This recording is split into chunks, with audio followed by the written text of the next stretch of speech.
All right.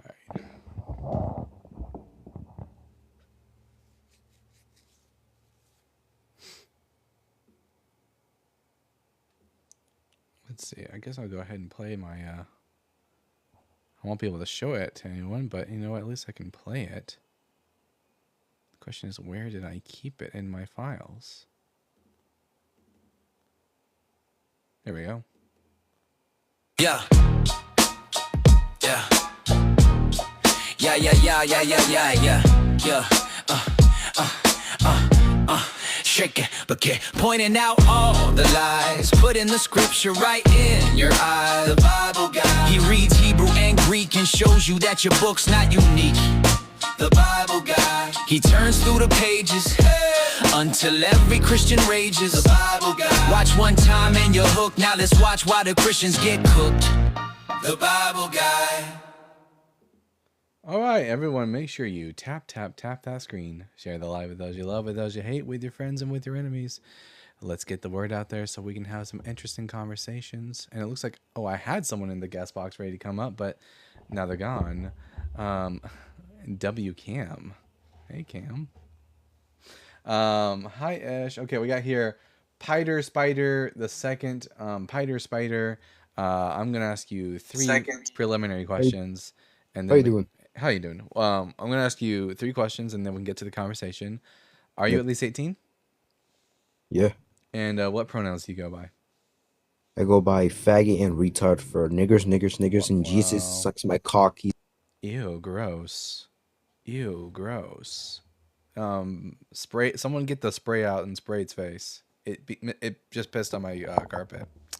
Anyways, so I'm gonna try to upload this live to YouTube, I think, after this is over, and I can't wait to get back to using my main account so I can just dual stream again. But it looks like you guys responded really well. Also, Piter Spider, you're totally 100% blocked. Anyways, so what was I gonna say? Oh yeah, we're gonna upload probably do more videos of I'll tell you guys in a second. So we have another guest here, Stuart Kinney. Are you at least 18? I'm 41, sir. And what pronouns do you go by? Jesus is stalking my cock. He's making me cock. Ew, gross. Anyways, so it seems like you guys really enjoyed like the video of me going up to debate Dylan. In fact, Cam told me to come and bully you, so hello, here I am. Hi, C. What was I gonna say? You guys seem to really enjoy the debate I did with Dylan, and in fact, I got like, I think I figured that one out. But anyways, so I got like hundreds of comments on that video.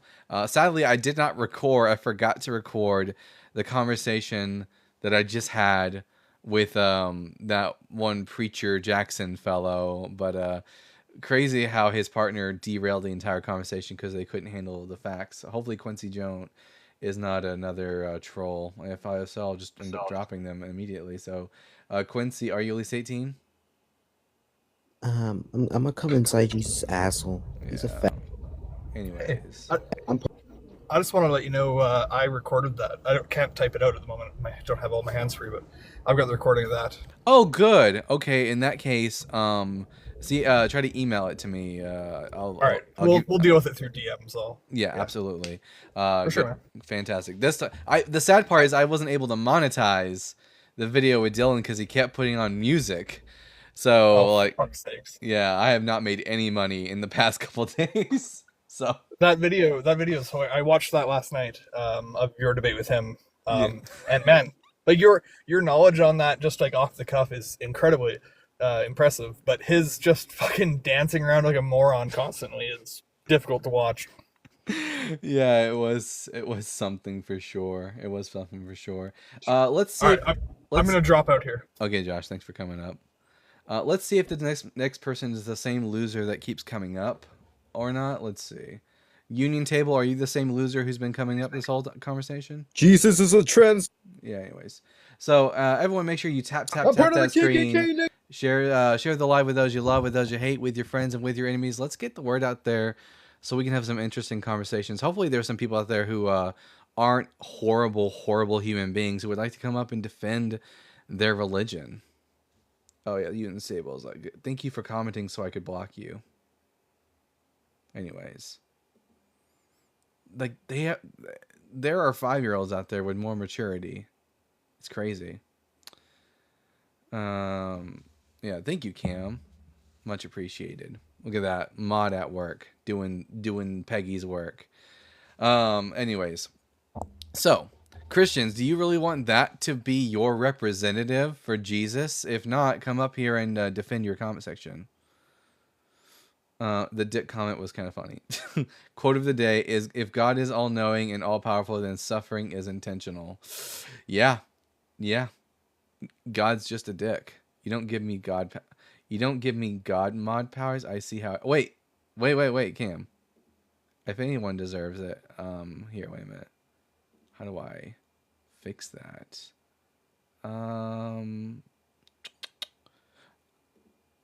Would it be under this? No. How the hell am I supposed to do that? I'll figure that out later. But yeah, fantastic. I will give you all the powers. Are these the spirit fruits of yeah, it looks like the fruit of the spirit is using slurs and being a child. Didn't Paul say, when I was a child, I spoke like a child, acted like a child, but when I became a man, I put aside childish things? Maybe Christians, you should like learn from that a little bit. Let's see. If you're a friendly and you'd like to come up and hang out before we get some guests, you're more than welcome to do so. Manage access, is that what it is? Oh yeah, there we go. Fantastic. Boom, look at that, Cam. Full God power. Anyways. Yeah. Oh yeah, you can totally tell that the preacher guy that I was debating was totally like doing his very best to chat GPT as many possible retorts as he possibly can. Sadly, chat GPT just cannot keep up with the Bible guy, it would seem. I can't join lives on this account yet. Boo. Fred Eric says that implies religion exists in some objective sense and not in the doctrines of their own beliefs. We got here Saint Cyril, Pillar of the Faith. Hopefully this isn't the same troll who's been coming up. So Saint Cyril, are you at least 18? Pardon? Are you at least 18? I'm 19. All right. And what pronouns do you go by? He, him? And are you a Christian? Yes, I am. All right. I'm Dalton, the Bible guy. Which one of the 7 topics on the board would you like to discuss with me? Topic number 5. Does the Bible have fulfilled prophecy? Okay, does it? Yeah. What prophecy is fulfilled? Wisdom chapter 2. Wisdom chapter 2 is not a prophecy. Yeah, it is. No, it's not. Have you read it? It's a bit of wisdom literature. Have you read Wisdom chapter 2? I have. It's describing like how the righteous are oppressed by the wicked, but it's not a prophecy. Do you know what prophecies are? Yeah, no. I believe Wisdom chapter 2 is a prophecy, and I can substantiate the claim. Okay, why should I think it's a prophecy other than it just sounds like Jesus? Well, the accusation. So it's bringing up accusations by the leaders or by religious leaders, saying that he has not accusing this righteous man of. Here, I'll read the exact passages. Which verses? I got it pulled up. Where does it say they're Yeah, religious pulling it up. leaders? 1 second. Here, 1 second. Let's see. Let us lie in wait for the righteous man, because he is inconvenient to us and opposes our action. He reproaches us for our sins against the law and accuses us of sins against our training. He professes to have knowledge of God, and he calls himself child of the Lord. He became to us a reproof of our thoughts. Where does it say that these are religious leaders who are making these accusations? Well, the idea is their transgression of the law. So if you read earlier, 1 second. I'll pull it up. Here, I'll start from verse 1. For they reasoned unsoundly, saying to themselves, short and sorrowful is our life, and there is no remedy when a life comes to its end. And no one has been known to return from Hades, for we were born by mere chance, and hereafter we shall be as though we had never been. For the breath in our nostrils is smoke, and reason is a spark kindled by the beating of our Yeah. So hearts. which religious sect held to of the Jew of Wait, the Jew? what? Wait, nothing in the text says that this is from like an official like Yeah. So the religious religious sect sect. that held look at the claim that they're making. Uh Short huh. is their life, and there is no remedy for life at the end, and no one has been known to return from hate. So they're denying the idea of a resurrection. Which religious sect in the first temple? This Uh, denied? the Sadducees, but were the Or Sadducees the only people in the ancient world who believed that? who believe that there was no resurrection from the dead amongst the Jews? Yeah, No, I mean, how do you know? Do you have like because that's a do you have a census of all Jewish beliefs? the only historical record of. Night. Sorry. What was that? The title of our Whoa, what was that? Anyways, Okay. why should I think this is a prophecy though? Like this isn't part of the genre of prophecy. This is part of wisdom literature. Yeah, wisdom literature contains prophecy. Don't believe so. Could you give me a good reason to Why think that's so? true? I've never been given a good argument for that. Well, we have early patristic texts citing it as prophecy. We can see that Matthew seems I to don't treat it as prophecy. Psalms itself is wisdom literature and is also treated as prophecy. I don't care if it's treated as prophecy. Why should I think they are prophecy? Just because later people, well later, thought these were prophecies doesn't mean I should believe that. Why should I agree with the church fathers and the gospel author of Matthew? Apparently, I got exposed for using ChatGPT. What it was playing was a sermon from 2021 on my YouTube. I don't care about that. Why should I Yeah. believe that the wisdom literature is prophecy? And arguments from like, well, these people thought it was, isn't really all that sufficient. Well, the author of Matthew seems to think it's prophetic. The author of Matthew is an idiot, so I don't care. He misquotes the Hebrew Bible all the time. Do you think I'm going to take his word on the Psalms? Well, regardless of what you think of his intellect, when we look at wisdom literature and we see, why should I care what Matthew thinks? The author of so Matthew thinks. what to you qualifies prophecy? Yeah, it has to be written by a prophet, and it has to be a declaration about Solomon's the a future. prophet. We don't know who wrote this wasn't written by Solomon. Most scholars would place the book of wisdom, around the 1st century BCE or the 1st century CE. Yeah, but again, the claim of the book of wisdom is that it is written by Solomon. Okay, substantiate that claim. Because we have you agree that we have literature that claims to be written by individuals that like do you think that 1st, 2nd, and 3rd Enoch were written by Enoch? I do. You think all 3 of them were written by Enoch, even though some of them, like 1st and 2nd Enoch, are just completely different retellings. 1st and 2nd Enoch are biblical canon in the Ethiopian Orthodox Church, which I'm in communion with. What about 3rd Enoch? Do you believe that Enoch became the Metatron?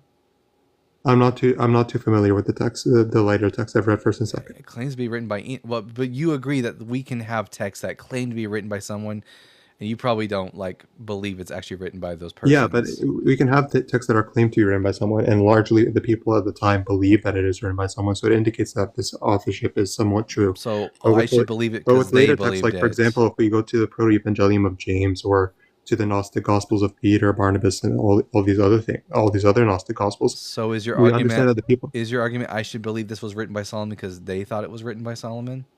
the large majority of people at the time believed it was written by Solomon. Do you believe that there's any biblical text that was written by a prophet? I don't. By proto Isaiah was probably written by the historical Isaiah. By what basis? What's your idea for that? Oh yeah, it dates to the 8th century BCE, same time as the prophet Isaiah lived. Okay, so your idea is just based on historical carbon dating that we have. So if in the future, if we find a document written around of wisdom written around the time of Solomon, yeah, if you had a copy of wisdom literature that dated to and had like Hebrew that dated back to like the around 1000 BCE, around the time of Solomon, then that would be very cool. Okay, so your opinion right now is contingent on the fact that we just don't have a copy dating back then. Yeah, I side with the consensus of biblical scholarship on this. So again, just confirming, your entire premise is built on that this text doesn't look like it's written by Solomon from the the beginning of the millennium BCE. Yeah.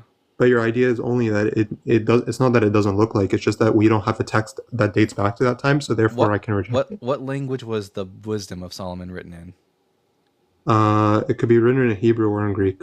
Do we have any what's the evidence that was ever written in Hebrew? Do we have any Hebrew copies at all? No, we have Greek copies, but we do have. Wait, how do you know they're not just Greek originals? Yeah, and even if they aren't Greek originals, that's not a problem. Wait, Solomon wrote something in Greek, even though he's an Israelite He, from he 1000 definitely BC. could have. He was his Before, political authority. before the hell, why would he write in Greek to his? Did his people speak Greek? The again his political widespread his like widespread political authority Uh at the huh. time that's attributed to Solomon would Resulted have in him writing in a language of one random leaves group it of possible. people. It leaves it possible for him to write in Greek. I'm not asserting that he did, but it's Yes, definitely a this possibility. this is definitely the tactic of apologists, is to not go with what's most likely, but whatever you can, the tiniest bit of skimming you can get to, like, make something even the slightly bit possible. We'll just run with that, but that's not very But even then, what's convincing. wrong with the translation? It's not a translation; it's the original Greek. It's Yeah, I'm not saying what's wrong. Like let's say that it was Solomon. written in Hebrew Solomon was and well. translated to Greek. We don't have any reason to think that. On what basis? We have no Hebrew originals. Okay, great. That doesn't indicate that it wasn't translated. Well, I just would need a reason to think it's translated. Like for example, like we have the book of Hebrews, which we know was not, which scholars know that we only have Greek copies of it. Because it was written in But Greek originally. no, people assume it was written in Greek. No, we have zero. Do we have any? So can you let me finish my point and then you respond? Can you let me finish my there's point and then no you respond? serious scholar who believes that the book of Hebrews was written in the Hebrew language. That's silly. Yeah. So the book of Hebrews contains like the way that the writing style of Hebrews is not really consistent with the majority of Greek Examples? texts. Examples, even the claim that it's written by Clement, the Bishop of Rome. No, examples of Hebraisms Hebraisms. present Yeah, within the book of Hebrews. I can't recall exactly, but I'm just coming to the point. So you just don't think that wisdom, the only prophetic text that you take is Proto Isaiah. No, I mean prophetic texts would be books like Isaiah, Jeremiah, Zechariah, Haggai, Nahum, Habakkuk, Obadiah, Malachi. These would be prophetic literature. They're about So because they're named under prophets, or why so? because they give prophecies of the future. They're prophetic But literature. They belong to. We categorize books of the Bible according to the content, and the content of the Book of Wisdom is that it is a wisdom literature. The Book of Wisdom, chapter 2, is just describing the way in which righteous people suffer under wicked people. is wisdom literature exclusively like void of any prophecies under your premise? Yes, I have never been Which presented scholars with. agree with that? I would probably say Dan McClellan would agree with me on that. Bart Ehrman would probably Okay, agree can you with me cite on him? that. I said would probably. Okay, could you cite? Could Can you cite, like you're saying probably? So again, could you cite him? again, Because there's again, I said probably. I don't have the data on me right now, but like okay. I've never been presented with any actual prophecies in the wisdom literature. Well, wisdom literature. So wisdom chapter 2 is highly prophetic. Why Of should what I happens think it's prophetic? because exact phrases are almost word for word or paraphrased into the New Testament texts. Were the authors of the New Testament aware of this text? Yeah. So how do we know that they didn't fabricate? Because I have good reason to believe that authors of the New Testament were willing to fabricate facts about Jesus's life in order to comport with the Old Testament. So why should I think this is not the case? So what would constitute a fulfilled prophecy under your premise? Yeah, if you could demonstrate that Jesus really did do a thing, and it comes from a prophetic text of a prophet giving an actual How prophecy would of you the constitute future, that Jesus really did do a thing and then the authors didn't fabricate? that's your job to figure out, bud. No, I'm asking what would be your standard? I'm asking for your standard. If you had multiple historical attestation from known historians. So, which known historians other than Josephus the Tacitus would you cite? I'm not aware of any other historians who read about Jesus. Okay, so your only way to Is see a this a- fulfilled prophecy. I'm sorry that like the evidence just isn't good enough, but that's not my problem. That's yours, bud. I'm clarifying your point. So your entire thing is so even then, if I was to show you that wisdom was a prophetic scripture, You would have to demonstrate saying- that what happened to Yeah, Jesus yeah, really again, did so- happen. When I already have Yeah, good so- reason to believe that the authors are more than willing to make things up about Jesus. So you think that and the four gospels are not valid ways to prove a fulfillment of prophecy? No, not when they make stuff about Jesus. So how do you know when they're making up and not making up things? Yeah, like for example, well, that's the problem is that we have examples where they are making stuff up about Jesus, and it kind of throws like the entirety of the Gospels into question. Like it's hard to tell what Jesus really did versus what they're just making up about him because we know that they're willing to make up stuff about him. So I'm asking you, like again, That was my answer. how do you what's the framework that you Here, use to just maybe I'll just repeat what I just said to you. Maybe you'll get it this time. We have examples where we know that Jesus is they're making stuff up about Jesus, and so as a result, there are tons of things in the Gospels where we might not know if this one particular bit is being made up or not. But the fact that we do have made up stuff in the Gospels is like makes it all very like dubious and questionable. For example, So you still haven't clarified what are you using? Like what's the framework that you're using to determine what is made up and what is not? So what's that okay, framework? would you like an example? No, I'm not asking for an example. I'm asking for the framework. I already told you that when it comes to the majority of the Gospels, it's hard to tell which ones are being made up and which is not because So you don't have a framework. You don't have a framework on I which you can what I determine have what I have is examples of the Gospel authors making stuff up. Would you agree that if the Gospel authors are willing to make stuff about Jesus, then it calls into question the I'm other asking things you what's the framework that you determine that.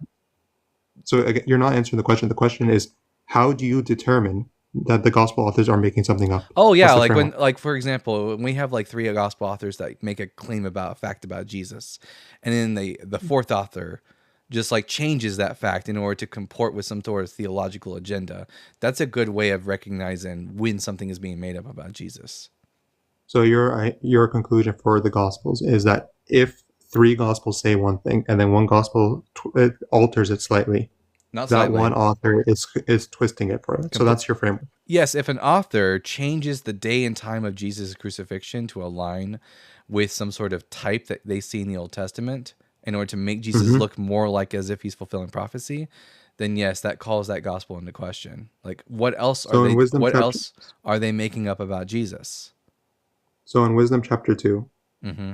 how would you corroborate that the Gospel of Matthew is altering the text to that make it comport with this? Altering facts about Jesus to comport Sure. with the known literature. What kind of And I've already told you, what fact specifically? I've already told you. Maybe you're not listening. I'll say it for a third time. Is that we can't know for sure whether or not the gospel author of Matthew is being legitimate or not because we know that the gospel authors are willing to make stuff up.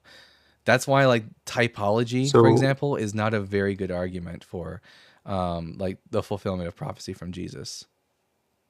so if we show that the accusation of Jesus being put on trial or like incited to be killed because he is claiming to be the Son of God, wouldn't that be sufficient to fulfill what Matthew was saying? And then therefore, under your premise, that fact of the story Do you of have a Jesus. historical document that claims that Jesus was crucified for claiming to be the Son of God? I'm not talking. That's again not what my claim was. My point is, if we see that the Jews in the narrative of Jesus in Matthew, Mark, and Luke, Found in the Gospels. found in the Gospels, Mm-hmm. that they put him on trial, their disagreement with him, their reason that they don't like this guy, Uh-huh. is because he claims to be the Son of God, and that we see throughout the rest of the gospel narratives that over and over he contradicts the Pharisees in their actions, and he like calls them out for their hypocrisy This is the myth, in yes. all of the gospel texts. Uh-huh. Then those statements of Christ's life are true, correct? No, that wouldn't just naturally follow. It would So just then mean that it would just your premise of how we determine something is false. Your premise of how we determine something is false is that we. I am sad I have to mute you. Anyways, so no, all that would tell me is that the Gospel of Mark made a claim and that Matthew, Luke, and John were willing to be like consistent with that claim. It wouldn't tell me that this is something that Jesus really said and did, because again, we have things in the Gospels that are made up about Jesus. So just because the Gospels would be consistent on this matter doesn't mean it goes back to something that Jesus historically said and did. It just means that they are remaining consistent with each other. the Gospels. So when I asked you, how do you determine something is And, true or false? and I already told you. Can you repeat to me what I told you? Yeah. I need to know you're listening. Again, what you said, your framework to determine if something's true or false in the biblical narrative is three gospels agree on something and one gospel alters it for a theological proposition. That's exactly what you said. That's not what you said. No. So let me repeat it one. I'm going to That's repeat. not what you said. I'm going to repeat it only one last time, and after that, I'm done repeating myself.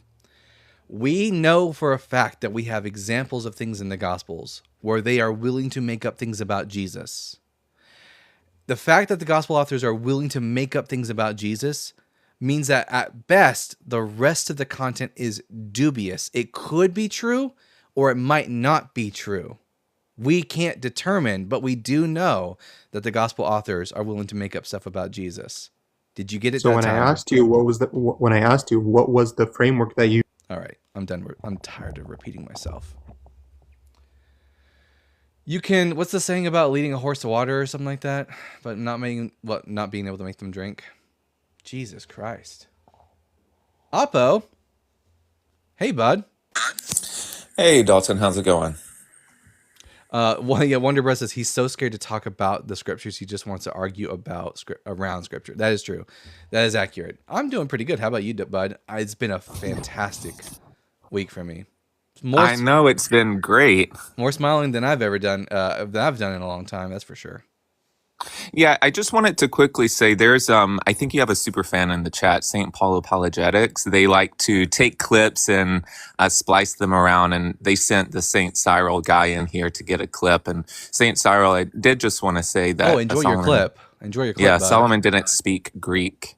And like he never substantiated that claim that he spoke Greek to Israelites. So you just they're more than flopped there. They are more than welcome to clip whatever they like, and whatever makes them feel better at night. Whatever helps them get hard. I don't care. This will go on my YouTube unedited, so everyone can see the full breadth of the conversation. Yeah. Fred. But I just wanted to come up and let you know because you'll probably see that going around. But I'm glad that I don't watch other people's content, so I don't care really. So they can post whatever they want. Fred says host literally can't follow his own worldview. Fred's, what is my worldview? I'd be curious to know that.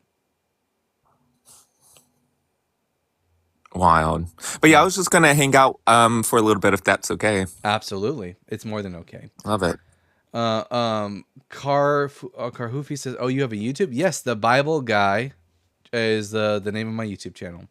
Now, Fred's, I'd be interested to know if Fred's knows what my worldview is, and if you say atheism, that's not a worldview.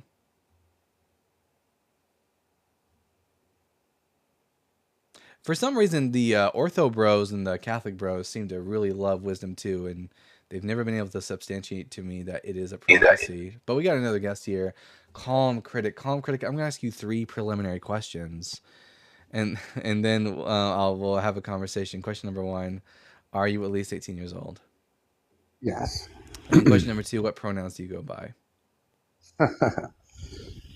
So this is your philosophy, your worldview? He, him. I don't go by it. I am. We haven't talked about my worldview yet. Anyways, yes, grammar is part of my worldview. I believe in using grammar. Gender is binary. It's tied to sex. It's not. But anyways, so question number 3, are you a Christian? Yeah, obviously. Yes. Yeah, shocker. Which one of the 7 questions on the board did you want to give us an answer for? Well, actually, I was really just more interested in what you thought, because I was interested in your previous conversation. So say I granted you that, the disciples were... So is this number 5 we're talking about then? Sure, I guess. So say they were willing to make things up and they're untrustworthy for that reason. Mm-hmm. What would you say about them being willing to unalive themselves or be unalived for what they believed about the resurrection? I reject that the majority of the apostles suffered martyrdom, as they're just way later traditions. And you think that's historically... And as far as the historical ones being Peter and Paul and James, I'm willing to say that the apostles really believed that they thought Jesus was resurrected, and that was sufficient for them to be willing to die. That's fine.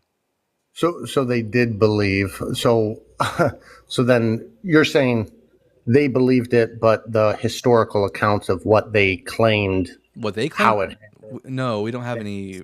We don't have any records from them.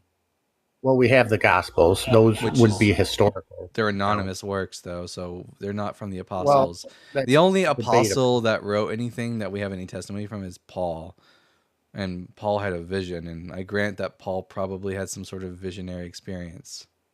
Sure, I get your, you question the historicity of it and the authorship and all that, but so you're saying that your argument would be that, you know what, none of them really got martyred, maybe two of them did, but all the historical Peter and Paul records and James. say What? Wait. strictly martyrdom. Do you believe that Peter was crucified upside down in Rome? Yeah, Where is our earliest record of that? I don't know, to be honest. I'm not. It's from the a super big historian. It's from the Apocalypse of Peter, a work which is non-canonical even in classical Christianity, and it also makes the claim that a dog spoke out and proclaimed the gospel. Like, no one takes that text seriously. But I'm willing to say that Peter and Paul and James were put to death by the state because they sincerely believed that their dead Messiah was alive. Okay. So you would agree that at least some of them believe that, this is what happened. That Jesus And resurrected? they were willing, yes, but they didn't. Were willing to Yes, but believe. not the content of the gospel stories. They weren't alive when those were written. That you don't think they were alive when they were. So how did this? You think this got made up afterwards? Peter, James, and Paul all died prior to the destruction of the Second Temple, which the earliest gospel was written, Mark, after 70 CE. So they weren't alive when the gospels were written. Well, so for Matthew, Mark, Luke, and John, let's say,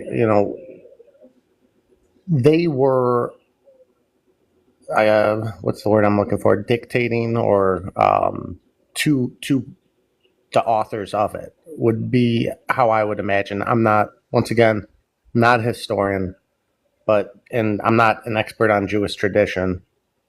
However, isn't this how they did things? Like they would have someone who would dictate to Yes, but they weren't alive to dictate anything. They were already dead by the time the Gospels were being written. But these teachings were being passed down. I don't have any data to suggest that the content of the Gospels were present prior to the destruction of the Second Temple. No, the teachings were the Jewish people were largely like orators, so they spoke tradition down. That's why. I don't know how much of the Gospels was oral tradition versus was written. Like, I don't know how much Mark made up when he wrote his Gospel versus what he was taking from. He made it up. I mean, I would imagine that if these people are witnessing these things. Well, why no one in the Gospel of Mark ever claims to be an eyewitness? There's countless claims of eyewitness testimony in the Gospel. Where in the Gospel of Mark does it ever once claim to be written by an eyewitness?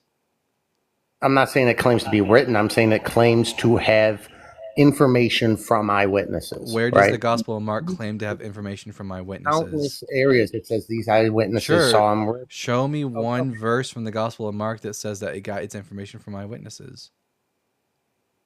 When it says that Jesus appeared to 500. That's in 1 Corinthians chapter 15 verse 6 from Paul.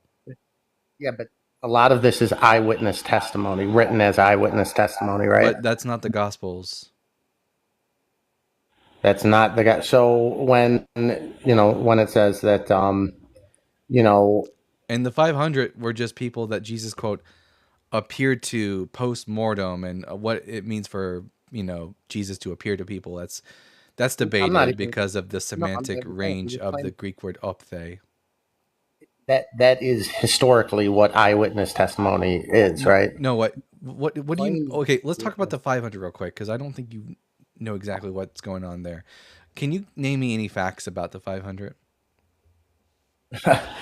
No, well, so well, it claims he appeared to 500. No, I can't name specifics off the top of my head. That's because there's only one verse about it in the entirety of the New Testament, and all it says is that he appeared to more than 500 brothers at once. But the question is, what does it mean for Jesus to appear to somebody? What does that mean? Sure. No, I'm not arguing that. What I'm saying though is the whole point of that was to say that these are claiming eyewitness accounts, and it's claiming this. So The Gospel of Mark never once claims to be an eyewitness account, nor does it claim to get its information from eyewitnesses.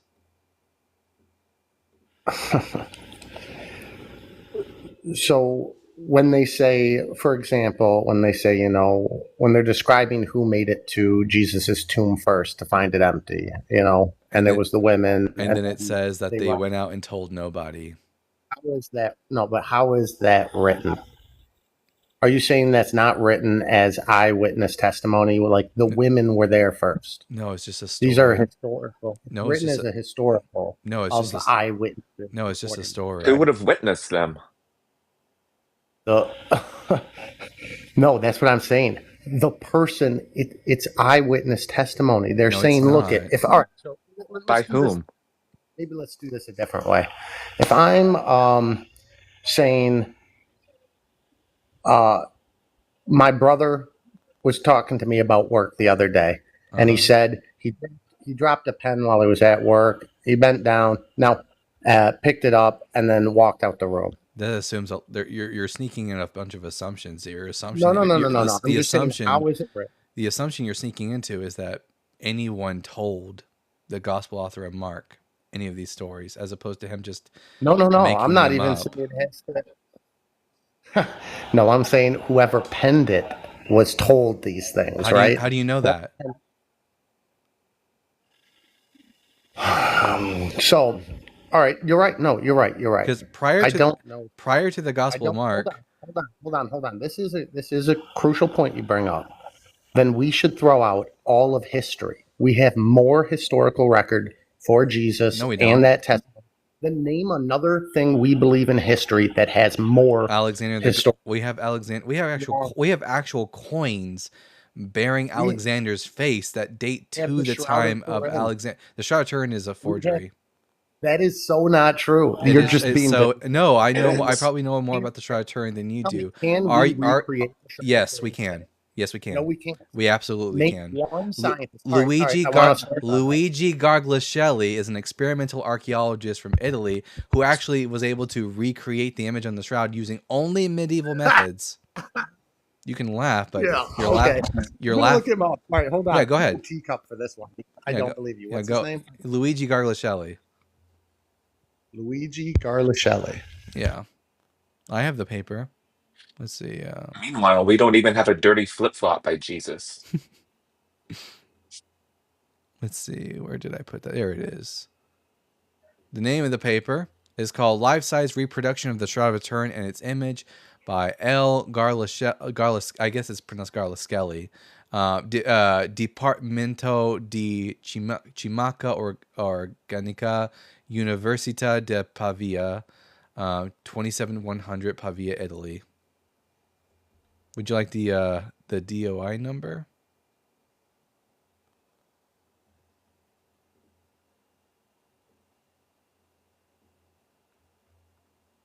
Here's the abstract from the paper. The Shroud of Turin, although carbon dated between 1260 to 1390 CE, is believed by many to be the real burial cloth of Jesus on the basis of other evidence. Part of the controversy arises from the fact that it has proven very difficult to explain just how the image was generated and to achieve a good imitation of the shroud by simple means. The faint image of a crucified man has pseudo-negative properties, is superficial, contains three-dimensional information, and consists of a discoloration of the top cellulose fibers of the linen. The authors present now a simple technique which may explain how the image could have originated from the work of medieval artists. Furthermore, the authors were able to obtain a good replica of the Shroud of Turin at a 1-to-1 scale that possesses all of the above mentioned features and the same visuals and spectroscopic properties as the original. So he goes on to like he places like red ochre over a statue and lays the cloth on it, and then takes the cloth and puts it in the oven and cooks it at a certain temperature, and then washes away the red ochre afterwards, which leaves behind like the faint negative image. So yep, I saw that. And to forge one, fine, I can see that happening, but it does not have the properties, and we cannot recreate. We can create a forgery. Wait. How do you know it doesn't contain the properties? You read the entire paper in the time that we. Because I can tell you right now, the This is so just logically speaking, logically. the way the image is imprinted on the cloth cannot be done. Like you, all right, look, you could but paint, but it was right. Someone could, who's very artistic, could paint it, right?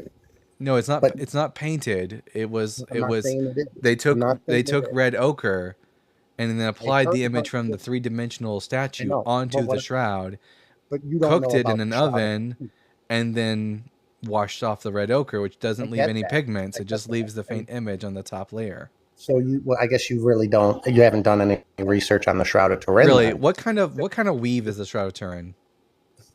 Hear me out. Hear me out. I know you want to just obfuscate and run down. No, Calm Critic, you're gonna make the claim The that I literal haven't done. audacity. You're gonna claim that I haven't done the How research on the is- Shroud of Turin. Can you tell me is what the- kind of weave the is Shroud the of Turin can? No one can hear you talking while I'm talking. Can you How tell is the me image what kind of weave the Shroud of Turin is made of? Go ahead. Can you tell me how the image is imprinted on it? I just told you. You weren't listening, were you? No, you told me about the forgery, right? Yes. How is the image? The same way. Is The same way. and no, it's not. Yes, it no, was. it's not. Yes, it No, is. it's not. You can You just made say this you could sit here and say no, it's not all you want, but the And you just paper, said yes, it is. the paper demonstrates that you are wrong, sir, and you're just sitting here with your whole chest saying no, no, no, without having even actually read this article of this paper. Now, what kind of weave is the Shroud of Turin? You're still look at. Sir, This is embarrassing. We also have a letter from the 14th century from a bishop to Pope Clement VII telling him, this is not the shroud of Jesus. My predecessor had the artist confess to him the making of the shroud, and its whole purpose for being made was for the purpose of tourism and making money.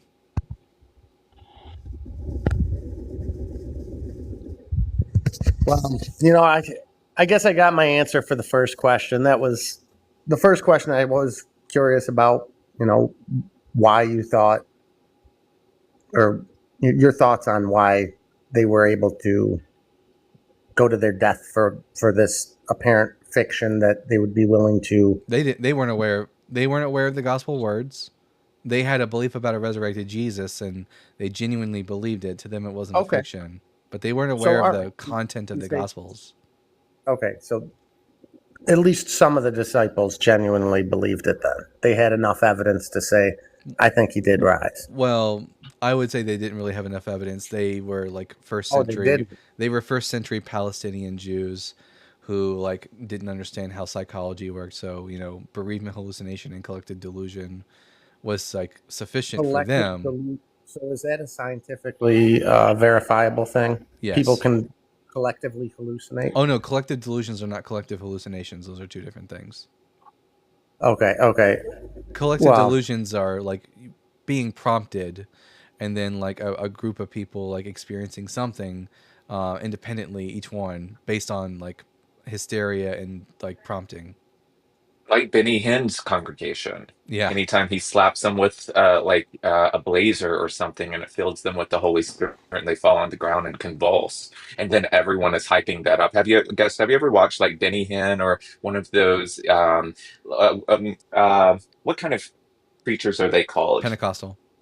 Pentecostal, evangelical, televangelist, Yeah. like that whole crew of pastors, obviously you've seen them and their congregations act Well, in ways that, like, to us, hopefully you're a part of us on this. When we look at it, we see how ridiculous it is. And we can see how group hysteria or Dalton, what was the phrase you used? Group Yeah. Collective delusion. collective delusion. We can see that in practice today. So it is very easy to see, or it's very easy to think about how that could take place in other situations. Heaven's Gate code is another great example of people being convinced by something that's not like evidence based, but it's really just vibes based, similar to what we're discussing right now. And in the end, they decided to put a sheet over themselves, much like the Shroud of Turin that you're alleging, and take their life for the hope, for the belief that they were going to be taken up by the mothership that's crossing Earth's path. Like, obviously, we look at that and we can see the delusion there, right? well, I would say I heard this thing. A lot of people. Actually, I think it was. So I'm Catholic, just and I would agree. There's a lot of denominations and things like that, but So you should know just by looking at the examples that I just gave you that this collective delusion is something that's very not only possible, but it's demonstrated to be true. Like, well, you would look at these Pentecostal churches and say the same thing, wouldn't you? I would say that. Let's see. I would Or say. do you think the spirit moves within them when Benny Hinn is hitting them with a Calvin Klein blazer? Well, interesting. So, you know, not to get off topic, but I find it, fascinating that, these kinds of things are collective delusion. Yet all of a sudden, this new gender dysphoria that's going on and this social Whoa, contagion whoa, whoa! Why are we talking about your isn't inability to This is the pivot. your inability to understand how gender and sex works is not my problem. Mhm. and now He you're heard a trying gay to man and he decided to try to find Here, something that he thought could be a dig. are all males men? can a man give birth? Yes, a trans man can give birth. Correct. Can a virgin woman give birth? This is what I'm saying. This is Wait, an wait, wait, ideology. wait. What? Can you give me a? Can you? What is a man? I'm not even gonna. I'm not All even right now. saying you with this because it's so delusional. What? But you brought it up. Wait. I've entertained your delusions this whole time. Well, I actually only asked a question. I came up and asked a question. I didn't make any And statement. as soon as you started saying stuff like the Shroud of Turin is authentic, I didn't just drop you and go, "I'm not entertaining these delusions." Like, it's not my fault that you're Here's the outdated, thing. your Someone antiquated posting on medieval a worldview. shroud of Turin is not as It's not damaging. it's not my problem that your outdated, antiquated medieval worldview hasn't caught up with modern psychology and science. Don't make that our problem. Interesting. So you think things because they're modern are true? No, I think it's because they corroborate with reality that they're true. That So what trans people about really do have a gender identity that is no, I incongruent with don't. their Okay, sex. can you give me a difference between Similar to germ theory, give like me a with difference? time, we learn things out about our environment and the world around us, and we adapt and we change the science, we Can you better tell it me how to accommodate the new information that we have, which, funnily enough, Jesus didn't have, as he preached not to wash your fucking hands. So for someone to be all powerful and all knowing, he sure as hell didn't know that after taking his shit, he could just like not wash his hands. could you tell me the difference between gender and personality? Yeah, gender is like the way in which one understands one's sex in relation to self. And personality is like a range of different like moods. Could you repeat that? Gender is the way in which one understands oneself in relation to one's sex, and personality is like a range of different moods. So what you're saying is someone determines what they are based on how they feel, Since and you gender think that since gender is a personal identity, and the only person, then yes, it is determined by how one sees oneself. so there's no connection with sex then? No, the gender is about how one perceives oneself in congruence or in incongruence with their sex. Interesting. So you're saying if I deny reality Nope, and I no, don't, no. no trans person is denying reality. Like a trans woman doesn't think that she's not male. They're denying She knows that denying that they're a male, right? she knows that no, trans people know, for example, a trans woman knows that she's male. She's not a man, and there's a difference. You don't think all males are man, right? Just a yes or no. Are all males men?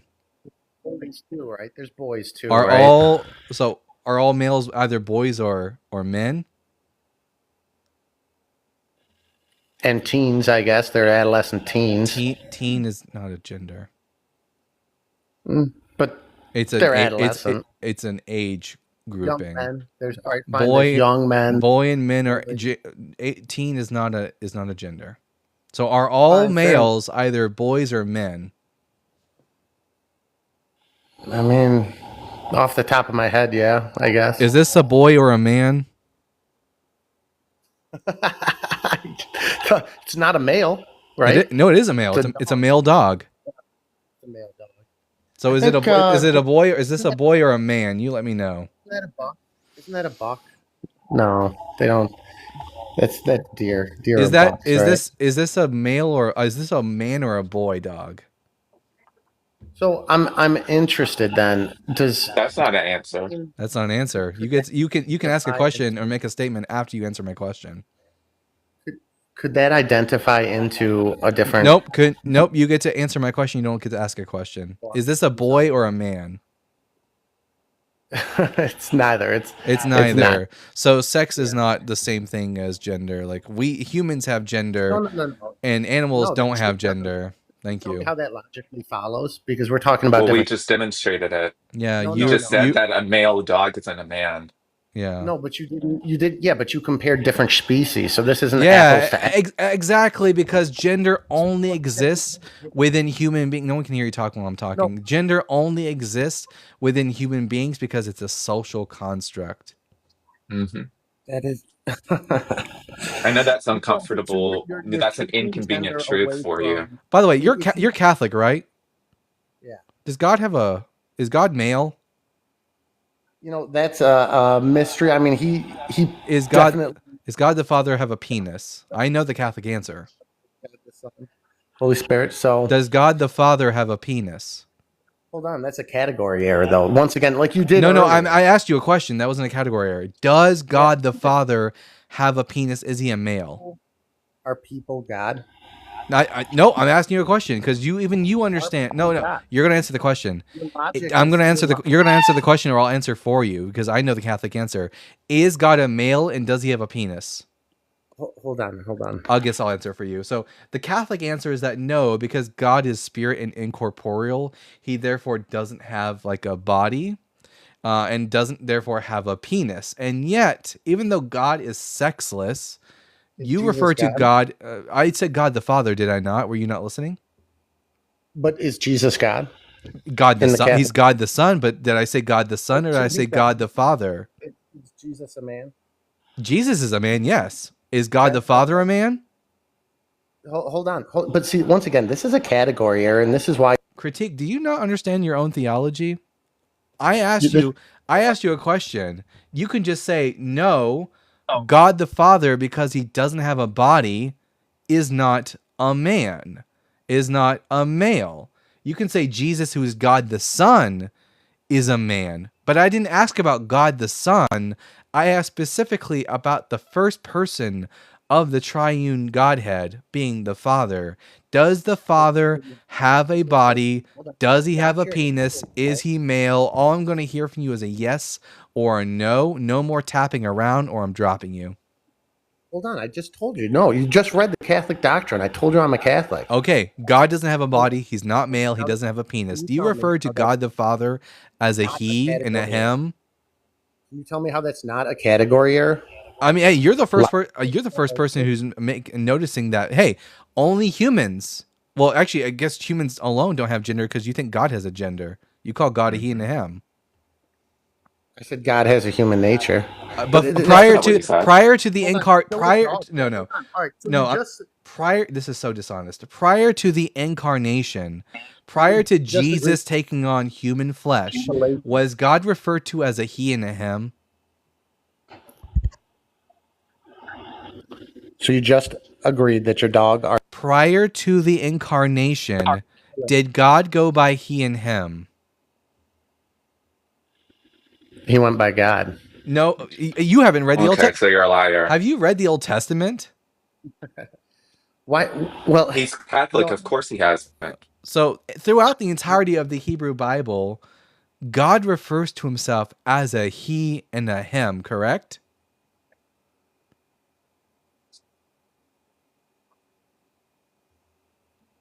Correct, critic? This is embarrassing. Maybe if you search up a church father, one of their answers could help elucidate the correct response. Maybe I need to bring up a Bible passage for him. Let's see. Let's see.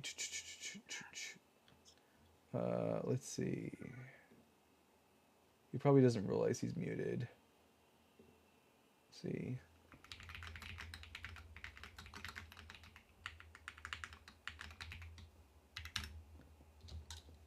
Let's see.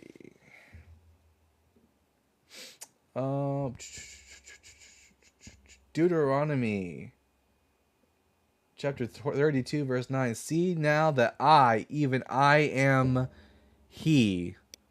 So are you going to admit that your dog argument is fallacious? It's not fallacious. Anyway, so yes or no, does God prior to the incarnation go by he and him?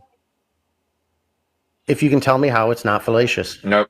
So you're you're disingenuous. I don't think God exists, which is why I don't think that there are anything outside of humans that have gender. But you think that there is a God who exists, and that God clearly refers to themselves, which is why my statement's not fallacious. Dogs don't have gender. Only humans have gender. But you believe that there's this other thing, which is called God, that goes by he and him, correct?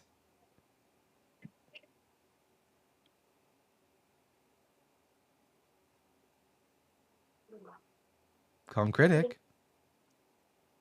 It's a very loud silence. No, you keep muting me. Yeah, because you keep not answering my question. Does God go by he and him? Yeah. All right. So sex isn't tied to gender, is it? That's not true, because God. So God has sex? A human nature, right? No, God didn't have a human nature until the incarnation. Is Jesus God?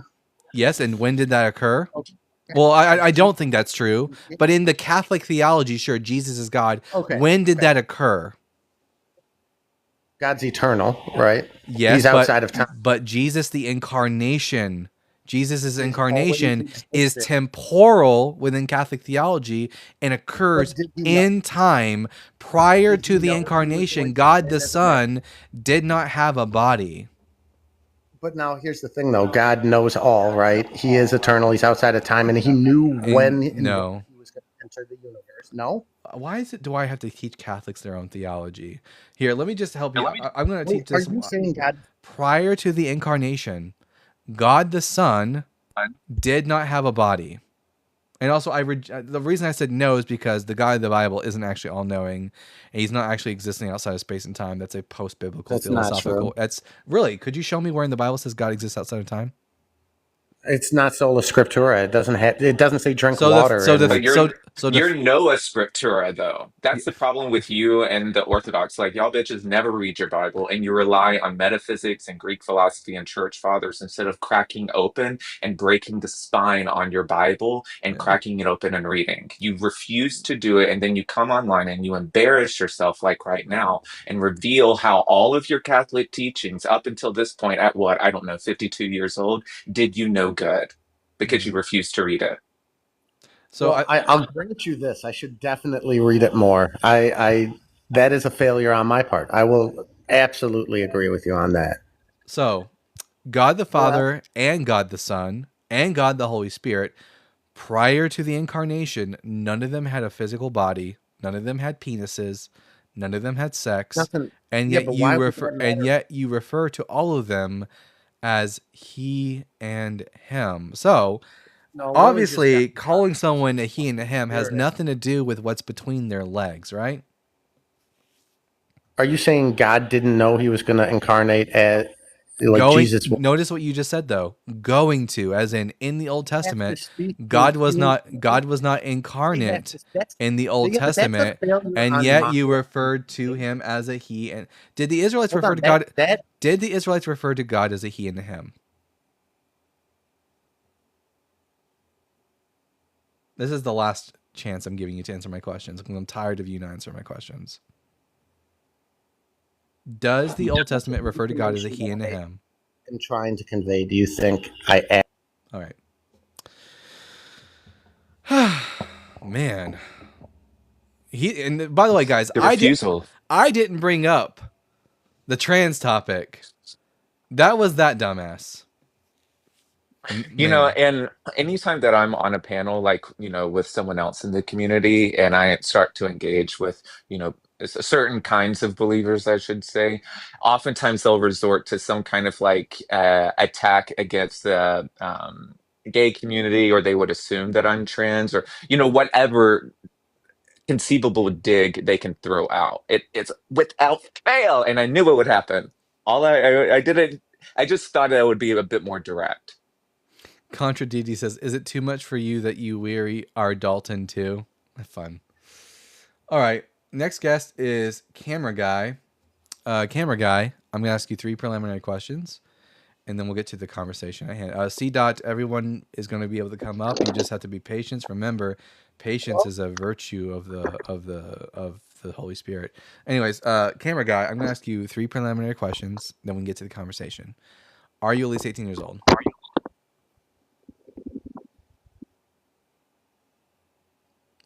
Hello? Camera Guy? Hello, are you at least 18?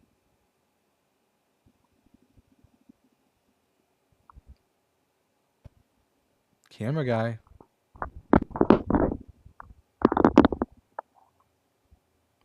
Camera Guy. Camera Guy, I'm going to need you to answer in the next 5 seconds, or I'm going to drop you. 5, 4, 3, 2, 1. All right. And Troy, 507. Are you at least 18 years old?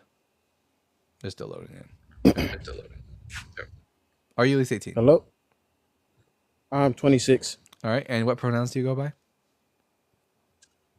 Him All or right. he? And are you a Christian? I have Christian beliefs, yes. All right. So I'll just assume that's a yes. So which one of the 7 questions on the board do you think you might be able to give me a good answer for? I'll try number 6. Is God good, and Troy? I believe that God is good, but he does bad things.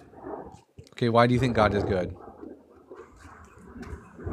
So I believe the context the Bible is using when... Sorry, there's a car passing by. I believe the context the Bible is using when they say God is good is that he's just a standard and something that's consistent. So it's not saying that humans aren't capable of doing good, but Wait, they're not capable of... repeat that? You think God is good because he's consistent? Because he's the source of all things. So it's like... How does that make him good? That just means he created everything. So I believe it's basically saying like I'll use a bike for example. Mm-hmm. If you have a bike doesn't have morals, but you say this is a good bike because it's able to carry out its functions.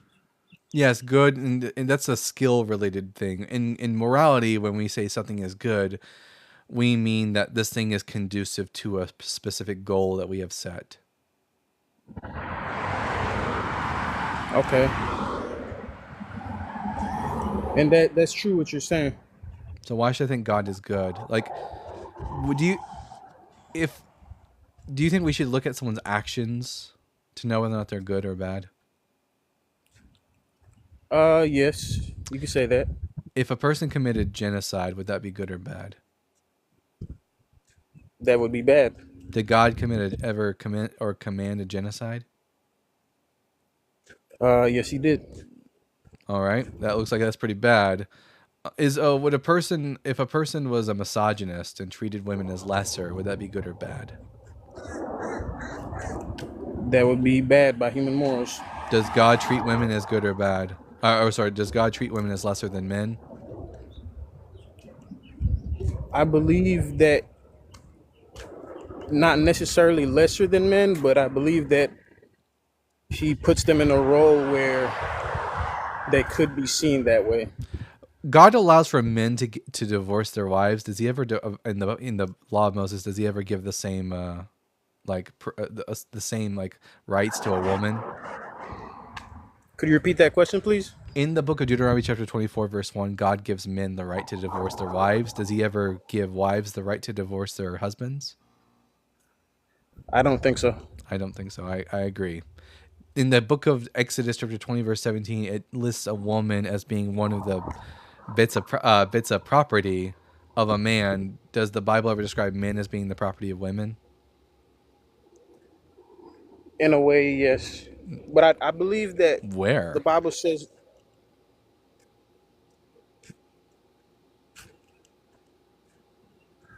Hello?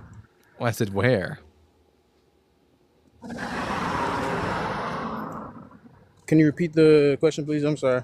I said where does the Bible present men as being the property of women? Oh, no, sorry. I didn't hear you right.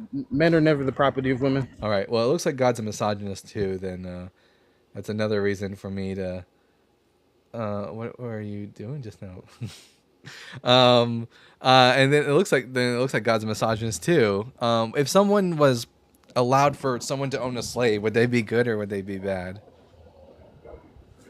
I think if you're going by different eras, there's a different era that would say that it's not bad to own a slave. Do you think it's good I or bad to don't own condone slaves?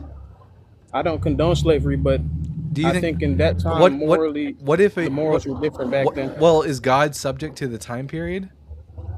No, he's not. So God should have known that owning slaves was bad. Did God ever say that it's okay to own slaves? I believe he says it's okay to own slaves. This God doesn't sound very good to me. But then that's another thing though. We're in a way property to God because No. hypothetically speaking, if he created us, then we belong to him. So it shows I that. mean, sure, he's more powerful, therefore he gets to do whatever he wants, but it sounds like you're just saying that might makes right, which doesn't sound like a very moral position. And additionally, it's the Israelites who are God's property, God's quote unquote slaves. They are enslaved unto him, not the rest of us. I mean, according to the Old Testament, unless I'm mistaken, Dalton. You're not mistaken. So why should I think this God is And I agree with good? that. If he's doing all this horrible shit. Actually, here's another one. Would it be good for a person to walk up to me and point a pew pew at my head and say, "Love me," or I'm going to pull the trigger? That would be manipulated. God says, "Worship me, or you'll end up in hell forever." How is this God good?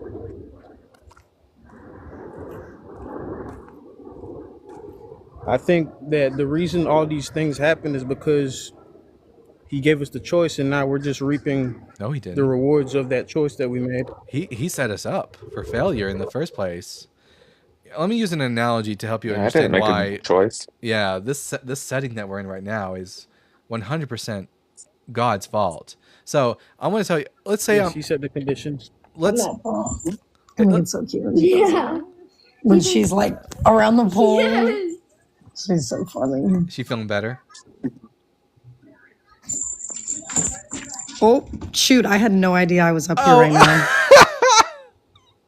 I thought you did that on purpose. Is she feeling better? No, I did not come up. No, I did not come up here on purpose. No, we're just chilling on the couch, watching TV and hanging out with the cat. Okay. You can drop if Sorry. you want, but you're more than welcome to stay up. Either way. No, I'm gonna drop down. Okay. Bye. Okay, so what was I saying? I lost my whole train of thought. Okay, yeah. Let's say you have two parents here.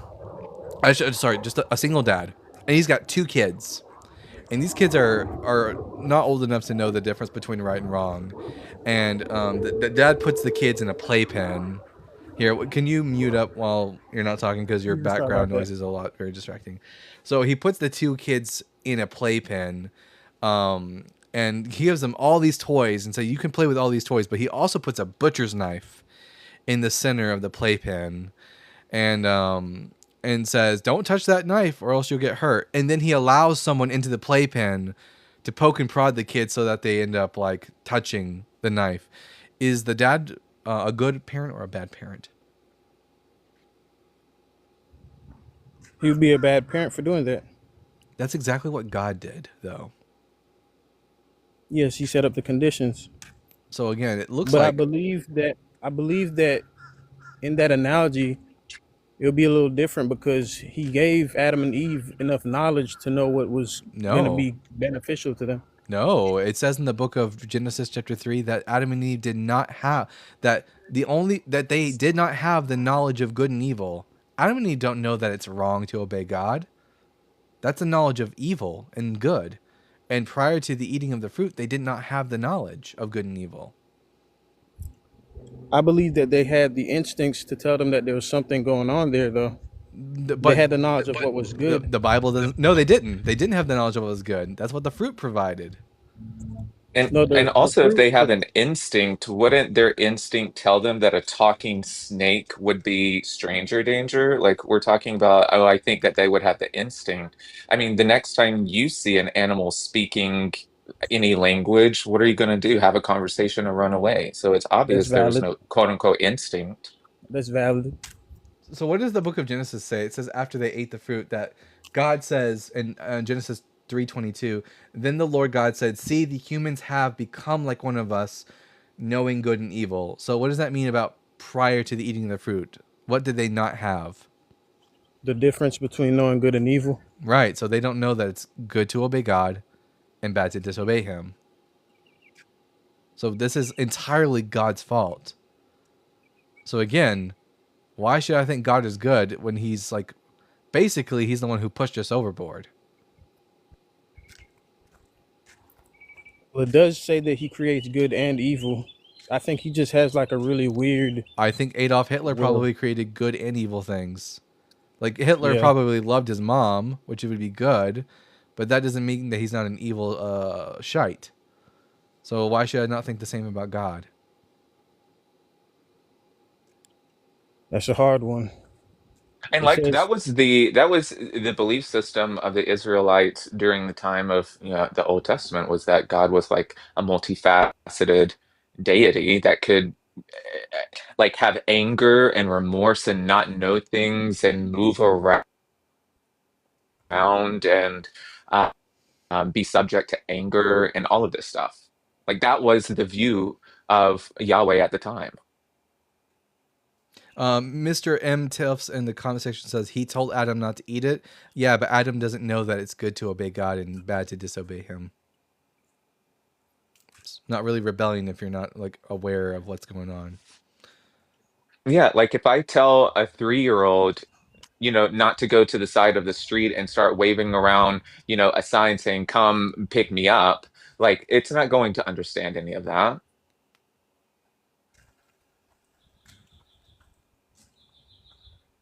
yeah. Somebody said drop down. What? But yeah, I appreciate you guys. I appreciate you guys. Yeah. I just wanted to get some insight on how you guys are thinking, just for educational Yeah. purposes. Yeah. Hmm. Yeah. Give the things that I thought about, that I told you about, a little bit of a thought, bud. Most definitely. All right. Well, All Antoine, right, thank you. have a good day. Yeah, you too. Hey, you know what? That was a good conversation, I think. Super nice. Yep. Yeah. And like how it was for me, I remember whenever I first started the process of like questioning things, and this has been a little while now, but it was really difficult just to have conversations or consume material that was the opposite of my belief system at that time. So, kudos to people who can come up and, are still believing but are willing to engage honestly and in good faith. I think that says a lot about your character. So big W for the previous guest. Also, how much fun it is to have Oppo up here with me. This is like the longest you've been up here as a Thank you. yeah. I know, I'm starting to get a little bit more active in the community and just become a little bit more present. I'm always I feel like I'm happy. missing out, so I had to join. I'm always happy to see people getting more active in the deconstruction movement. We Absolutely. we have here C. Hello. Apologetics. I'm going to ask you 3 preliminary questions, and then we'll get to the conversation. Are you at least 18 years old? Yeah, 25. And what pronouns do you go by? He, him. And then, are you a Christian? Yeah. All right, I'm Dalton, the Bible guy. C. Which one of the 7 questions on the board do you think you might have an answer for? Yeah, number 1, but I just have a question about it. Are you gonna grant the number 2 so I can like justify number 1? Well, I don't think it's possible for the Bible to be true because of all the contradictions, and that's going to lead to All right, like that's fine. and that's going to be one of the biggest problems with number 1. But let's assume that I think the Hebrew Bible is true, at least. And what do you mean by the Hebrew Bible? You mean like the Torah or the Tanakh? The Old Testament. Let's say I can put my Jewish hat on, symbol, and then like I'm a Jewish guy. Why should I think Jesus was the Messiah of Israel? Or the Son of God. But yeah, I mean, like I can show you like verses in the Old Testament where we see an incarnate God that has human nature. An incarnate God who has human nature. Do you just mean that when God appears visibly? Well, I mean, I think we see God with like human-like attributes at a point. Like I believe in the garden we see God walking with Adam and Eve. Yeah, and I think that raises some questions. I believe personally it's pre-incarnate Christ because we believe that the Son has the human nature. I think it's just that God has a body. That's it. Like most all deities in the ancient world, God had 2 arms, 2 legs, and a head. But hold on, I think I can like justify those verses more with like the New Testament understanding of Jesus that he has a human nature as well. Well, I mean, the problem is that you have an assumption that God the Father doesn't have a body. So if you see God having a body, it must be Jesus. But like ancient Israelites had no problem with believing that God had a body. All the gods had bodies. Because that's how Yahweh revealed himself to them, right? Yeah.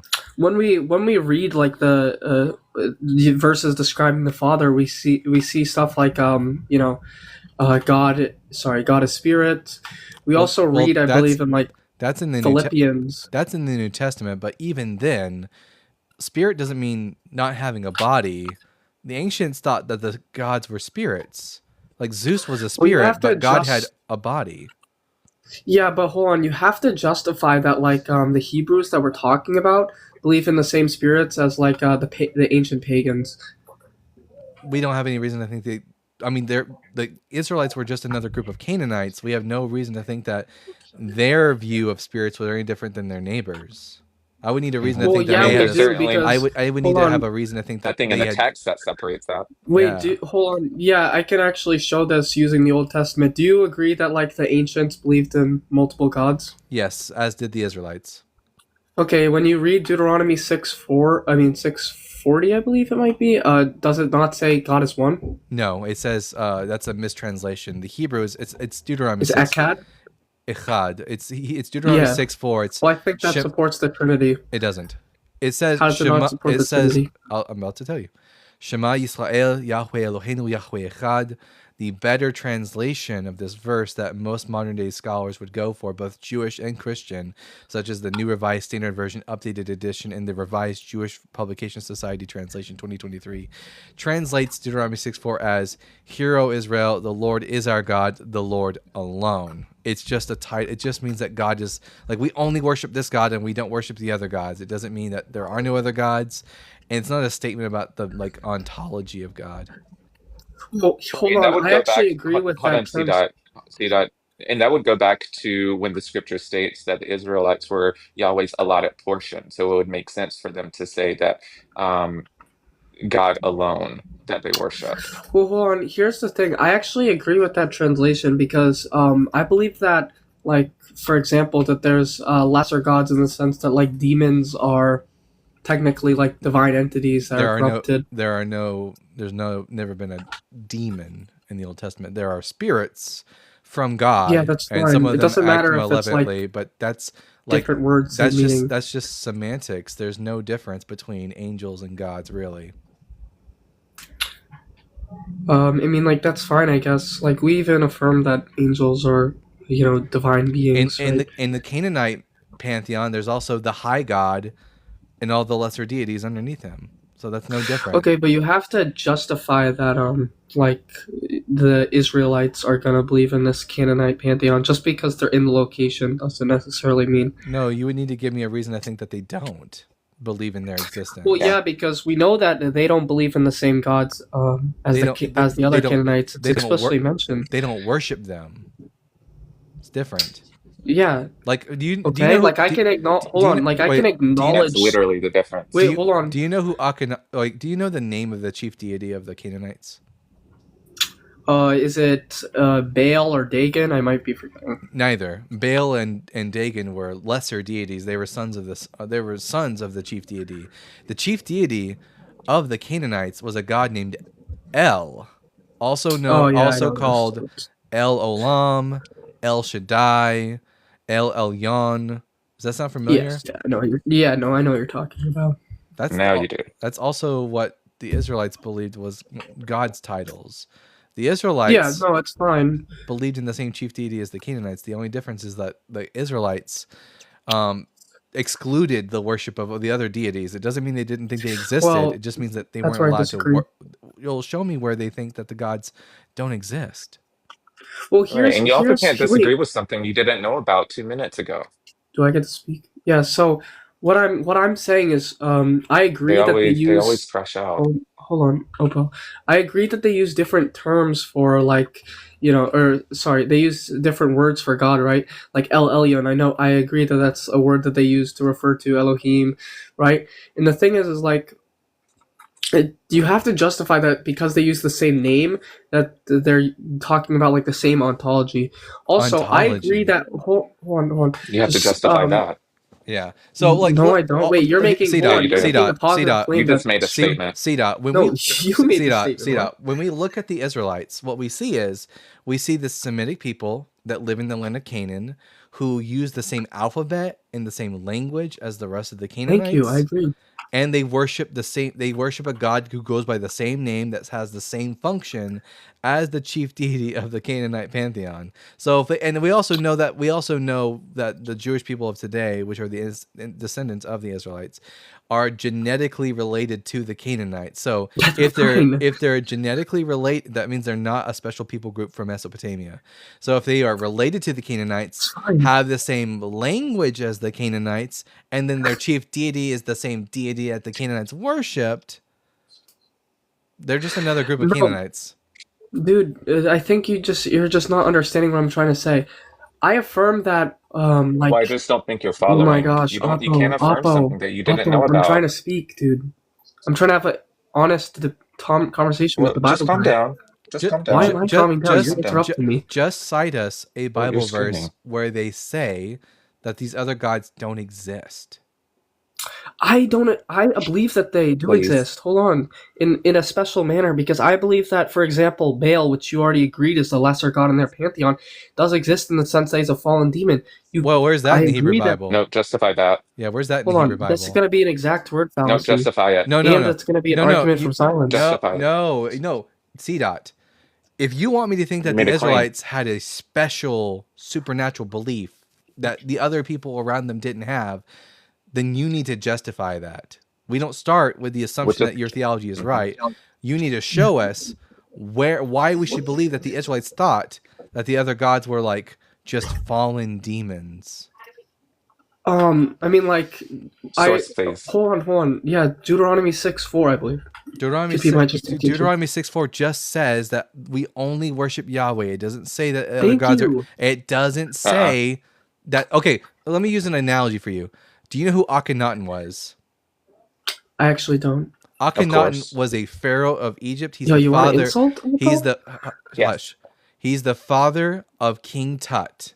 And he was known as a heretic after his time because what King Akhenaten did was he told the people of Egypt, you're not allowed to worship Amun, you're not allowed to worship Ra or any of the other deities. You're only allowed to worship the Aten.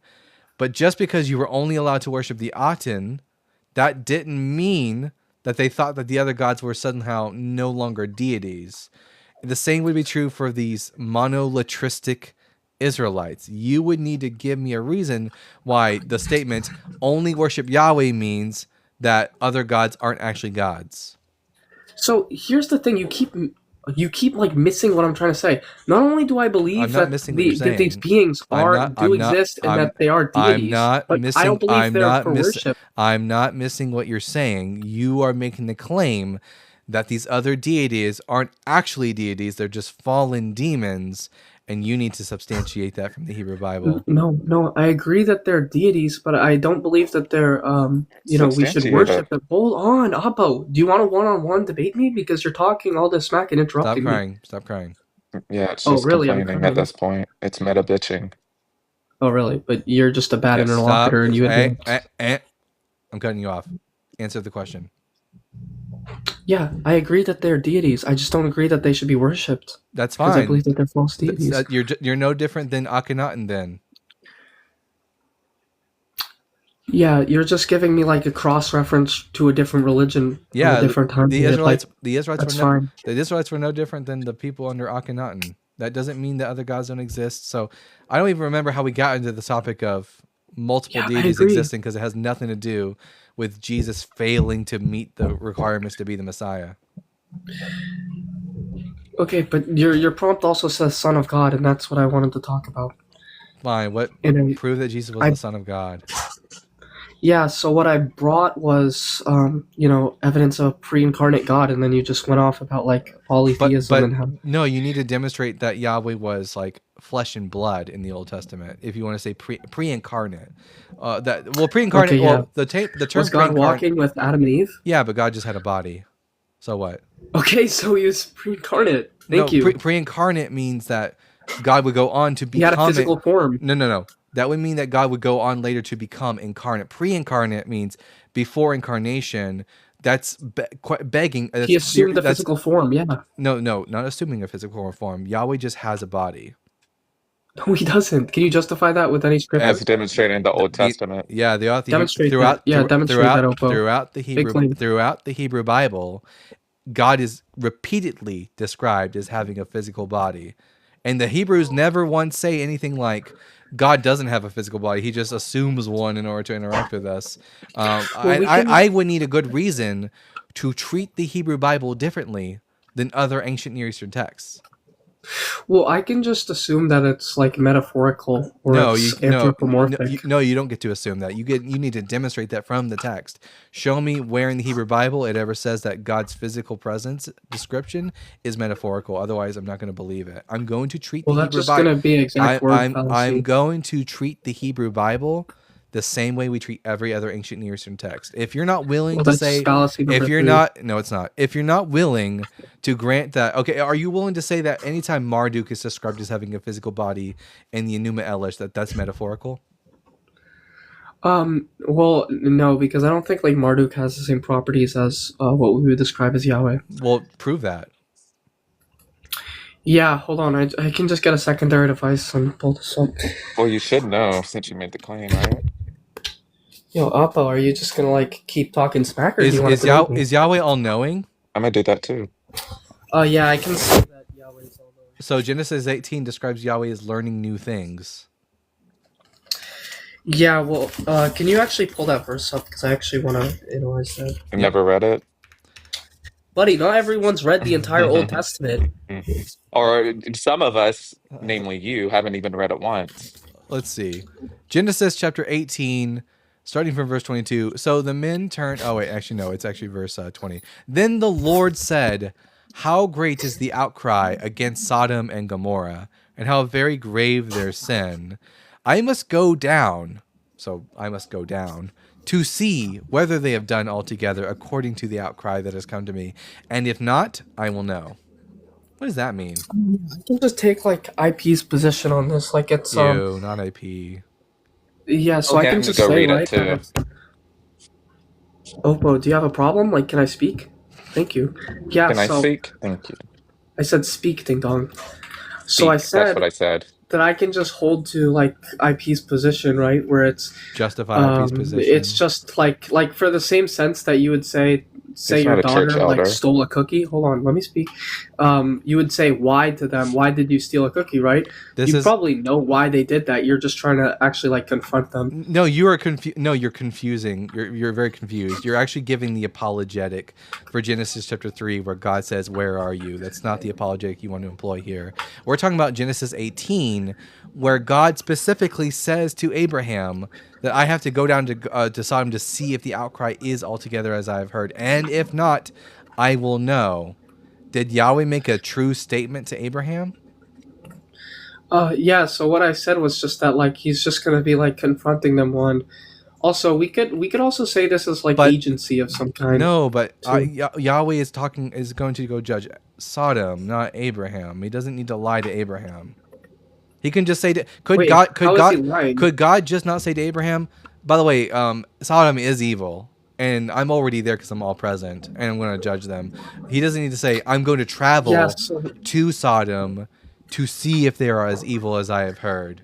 That's misleading. So what's the issue with God assuming a physical form to confront the people of Sodom? You're assuming that he's assuming a physical form, as opposed to him just by default having a physical form. Well, no, I'm just, this is an internal critique, so I'm just, I don't think you know what that means. It's not an internal critique. Yes, it is. You don't know what that word means. The Hebrew Bible never once says that Yahweh doesn't have a physical form and that he has to assume it. Well, I mean, I believe the Hebrew Bible talks about, like, God as, like, transcendent. No. You believe it does? Well, yeah, not everyone has like every single verse on the top of their head all the time. The Hebrew Bible, or you should just read it, describes Yahweh the same way that other authors from this time period describe their gods. Yahweh existed in the heavens. He had a body. He had to learn things. He had greater knowledge than mortals, but he wasn't all-knowing. He had more power than mortals, but he wasn't all-powerful. This idea that you have of God, of the God who is all-powerful and all-knowing and all-present and immaterial, incorporeal, is a post-philosophical innovation. Post-biblical philosophical innovation. Well, I mean, we can just, according to us, we can just use the New Testament, which is a continuation of the Old Testament. No, it's not. Really, it's not. And the Mormons can use the Book of Mormon, which is a continuation of the New Testament. I was just about to say that. Yeah, but the Book of Mormon is like, it's just like a false continuum, but also isn't that just going to be a red herring? And the New Testament is just a false continuation of the Hebrew Bible. Congratulations. Can you justify that? Yeah, it contradicts the Hebrew Bible. For example, in what way? In the New Testament, does the Levitical priesthood get annulled and replaced by the Melchizedek priesthood? Yeah, I do believe this is true. And what does the prophet Jeremiah say about the nature of the Levitical priesthood? Is it done away with, or does it remain forever? I mean, I believe it says forever.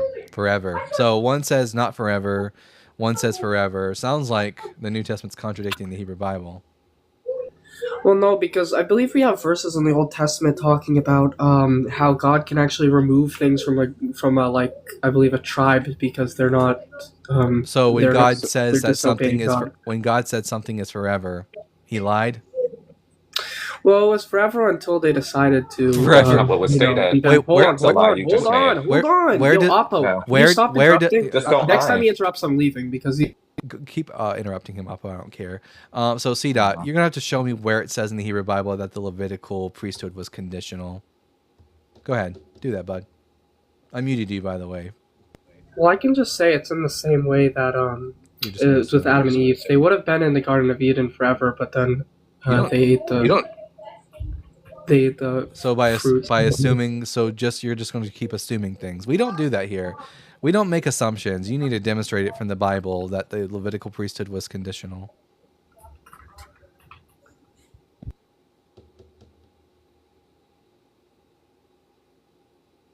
That would require going to the Old Testament, which I know you're not familiar with. Nova, if you're gonna end up bringing up Isaiah 9:6, don't worry about it. I will cook you on that when and if you come up.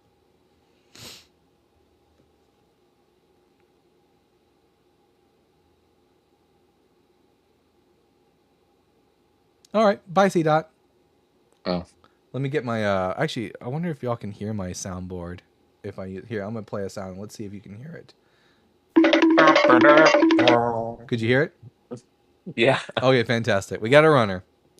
All right, next guest on the board is going to be Coin TF. Coin, I'm going to ask you 3 preliminary questions, and then we'll get to the conversation. Are you at least 18? You said what? Are you at least 18? Yeah, I'm 19. And what pronouns do you go by? He, him. And then, are you a Christian? I'm an agnostic theist, but I like to play devil's advocate. I only want you arguing for positions you actually hold to. Okay, let's say I hold to Christianity then. Well, you don't, though. I hold to the ideology of Christianity. Do you believe Jesus of Nazareth was the Messiah? In a metaphysical sense, or in a... There's only one sense. Did he fulfill messianic prophecy? I don't talk I don't talk to liars. Did he fulfill the messianic prophecy? Yeah. Well, I'd say so, yeah. What prophecy did he fulfill? With the introduction of the New Testament, I'd say. Do you know what prophecies That's are? not a prophecy. Yeah. So you're not a Christian, so don't argue for Christianity. The only ones on this board that you could possibly ever argue for is number 6. Do you believe God is good? Yeah, I believe God is good. Why do you think God is good? He'd be good because he objectifies morality, therefore making him above the concept of morality. What makes his moral system objective? What makes his morals? He created morality. That would just be subjective. That's his like if it's based on his mind, right? It's his stance. It would be subjective to him, but it would be. Then it's subjective. I mean, no, not subjective to him. My bad. It's the only way it can be objective is if it didn't come from him. It existed prior to him, and he's just pointing us to it. It'd be objective within a human standpoint. No, objective just simply means that something is stance independent, that it's true regardless of what anyone thinks or feels, including a God. So the only way that God's moral system could be objective is if it's not coming from him. He's just pointing to some higher standard. But if it's just like this is just God dictating what he wants, then that's just God's subjective moral standard. Well, not if I uphold to God being the objectifier. No, just because a moral system comes from a God doesn't make it objective. The only way it can be objective is if it exists independent of God's mind and stance. Well, that wouldn't work as you are applying. That is the meaning of the word objective. You're applying human standpoints to God. That's all I've got. There is no other thing other than human standpoints. Not that I have access to, and not that I think you have access to. Well, okay. Let me explain it this way. Okay. Let's say. So I'm arguing for God being good. So I'd be saying that God would be the creator of morals, right? So our morals, or the morals that a Christian would uphold to. You're not a Christian. Must be, huh? You're not a Christian. Yeah, I know. The morals a Christian would uphold to must be the morals derived from God. No. Right? No. Yeah. Christians don't actually get their morals from God. Thank God, because the God of the Bible is an asshole. And again, why are we talking about Christians? You're not a Christian. Yeah. Why not Muslims or Jews? Because it's like the same God, right? Why not? So that it's kind of like giving LARP a little bit. I'm not really as educated in Muslim theology, and Jewish theology, I haven't really studied much of it. So Fair. yeah, so I'm just arguing from a Christian standpoint, more so for my own educational benefit. Not Okay. yeah, that's basically it. But like the reason why that's the reason why God would be good, because he'd be the one to give us morals. For That's example, just again, that's would make it objective. That would just be God dictating to us his subjective moral opinion. yeah, but it would objectify our existence since he is the That what creator. do you think that phrase means? Objectify our. I'm not. Are you a man? Is God a man who's objectifying me? Is he like, damn, Oh, look at that ass? What do you not in that what do you sense. think it means for I God's mean, moral standard to objectify us? to Well, be fair, where do you think he is when we are alone in the middle of the night if he's all present Good and point. watching He us? is watching me jerk it off, and he's definitely rooting, Right. So he kind of is. and He he's sticks around, so he must like it. he's definitely rooting for me. That's for sure. But I again, mean, the I don't understand. You're not a Christian. Why do you insist that your God's morals must be objective? You as a deist are allowed to just say my God has a subjective standard, and I just happen to agree with it. well, in a Christian standpoint, You're not a Christian. God, I know. I'm just saying, Okay, from a Christian standpoint. let's talk to someone who's actually a Christian and not someone who wants to play pretend to be a Christian. Nova, I'm going to ask you 3 preliminary questions, and then we'll get to the conversation at hand. Are you at least I bet. Are you at least 18? Yep. All right, and what pronouns do you go by? What pronouns? Why does that matter? Because I'm the host and I asked you. It's to test to see whether or not you can actually answer questions. It's a test. Okay. Yep. So if I say no, then I can answer a question, right? Like I don't have to. Yes. Also, if you say no, you don't get to talk to me. That is an answer, but he, him. He, him. There you go. And are you a Christian? Yeah. All right. Which one of the 7 points on the board would you like to discuss with me? Does the Bible have fulfilled prophecies? All right. What prophecy do you think is fulfilled? The Babylon exile. Would you like to go into more detail? And return. So Jeremiah prophesied that Judah would be captive in Babylon for 70 years, and that's what happened. And they were only captive for 50. Now what? Evidence. Back that up. Yeah, this is like the standard on the. Let me take a look real quick. Let me pull up my stand. Let me pull up for you.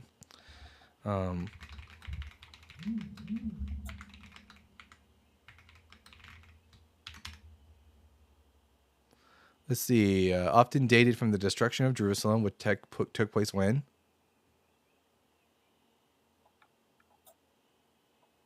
What'd you say? When was the destruction of Jerusalem? I don't know. I can look it up. Yeah, 586 to 538 BCE, and in 538 they were taken into exile, right? Destruction of Jerusalem. The destruction of Jerusalem? Mm-hmm. When were the Jewish people carried into exile? Like Nebuchadnezzar destroyed Jerusalem, and then he carried the Judean leaders into exile in 538 BCE.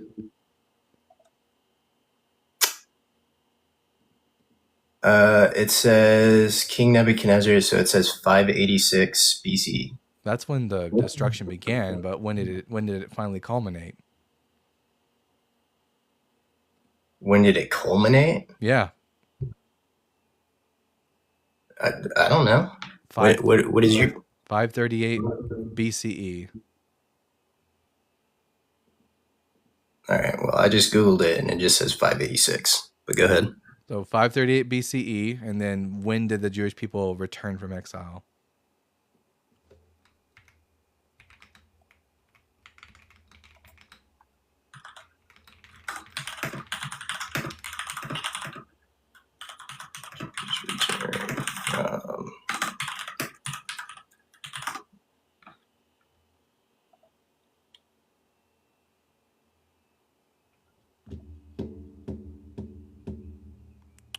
Between 538 and 536.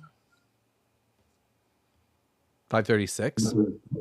Yeah, and there's waves. So there's like the first wave was 536 BCE, the second wave was 458 BC, and then the third wave was 448 or 444 BC. Yeah, it seems like there's a lot of confusion here on the dates between the two of us. Now there was definitely waves, because remember Zerubbabel was sent to rebuild the temple, and then Ezra was sent later, and then after that, there were people that went to rebuild the walls with Nehemiah. Yeah, I'm seeing here it says, let's see. One moment. I'm looking here. I'm looking for a scholarly article on this topic. The main Babylon exile lasted approximately 48 to 50 years from the destruction of the Jerusalem and its temple in 586 BCE to Cyrus the Great decree allowing the Jews to return in 538 BCE. This is from Britannica. Yeah, I'm actually looking at the same thing. Yeah, so your source is Britannica. It says 70 years. Hold on. It says 50. I'm looking at the Britannica. I'm looking at Britannica right now. It says, and I quote, I can give you the article. It says Babylon Captivity is the article. Is it written by who's the authors for yours? Mine just says Britannica editors. Yeah, mine says that too. Okay. Is your article Babylon Captivity? Yep. Many scholars cite 597 BC as the date of the first deportation, for in that year King Jehoiakim was deposed and apparently sent into exile with his family, his court, and thousands of workers. Others say the first deportation followed the destruction of Jerusalem by Nebuchadnezzar in 586. If so, the Jews were held in Babylon captivity for 48 years. Among those who accept the tradition that the exile lasted 70 years, some choose the date 608 to 538, others 586 to about 516 year, the year when the rebuilt temple was dedicated to Jerusalem. So it seems like the majority of scholars seem to believe it takes place starting with 586, but because of tradition, traditionalists hold to a different date because it conforms to the prediction given by Jeremiah.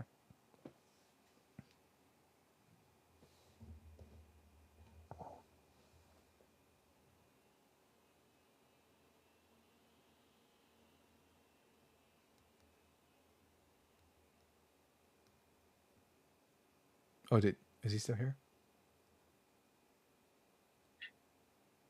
Yeah, he might have to take a quick call. I heard his phone ringing, but I've got to hop down. Oh, my bad. So no, my low power mode came on. Did you hear what I said? No, not after I. Oh yeah, but bye, Oppo. Thank you for coming up. So the Britannica, Britannica.com. It's called Babylon Captivity. Second paragraph says. Yep, that's what I'm looking at. I just read the second paragraph. The whole thing. At the end of the second paragraph, it says, among those who accept the tradition, Jeremiah 29:10, that the exile lasted 70 years. Yeah, for those who the dates. For those who accept the tradition, but what did it say right before that? Others say that the first deportation followed the destruction of Jerusalem by Nebuchadnezzar in 586. If so, the Jews were held in Babylon in captivity for 48 years. So it's just, which scholars do you agree with?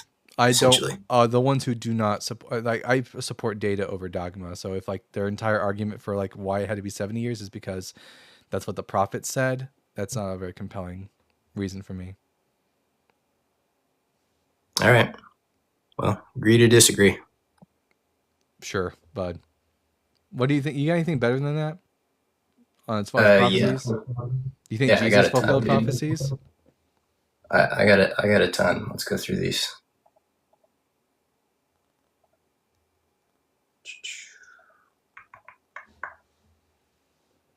You wanted to talk about Isaiah 9:6, didn't you? The destruction of Tyre. Which wasn't fully destroyed. I want to talk about, does the Bible fulfill prophecies? That doesn't have to just mean Jesus. You know that, right? Sure. Was Tyre completely and utterly destroyed by Nebuchadnezzar?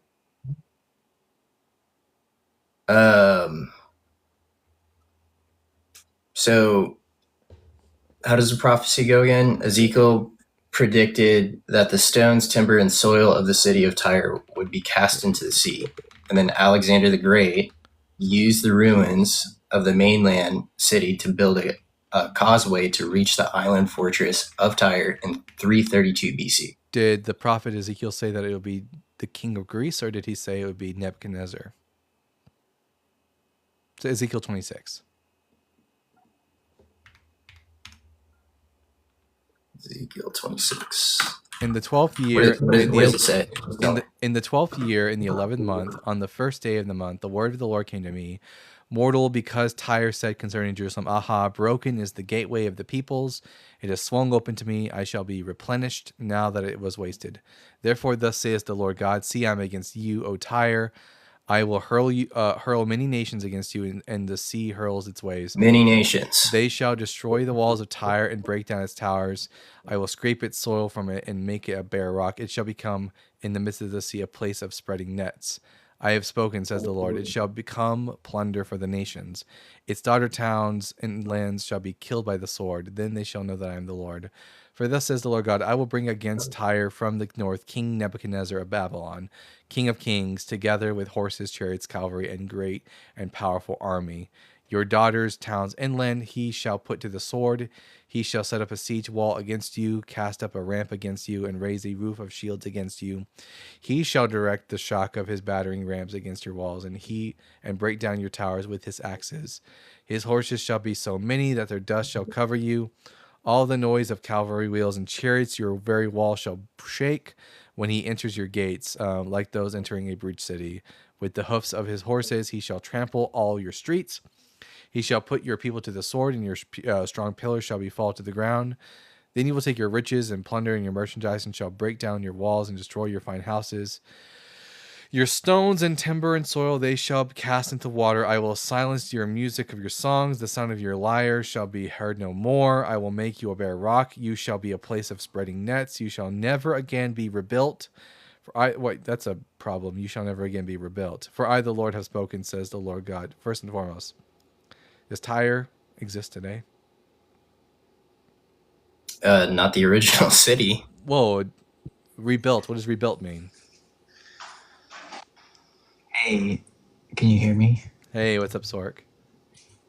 What's going on? Ezekiel's my favorite book, and I actually run this as a very obvious prophecy that was not fulfilled. It's one of my favorite ones. Yeah. So I'm going to direct your attention here, Nova. Oh, sorry, I stepped on something. I'm going to direct your attention to 26, verse 12. It says, they will take your riches and plunder your merchandise. Did that happen?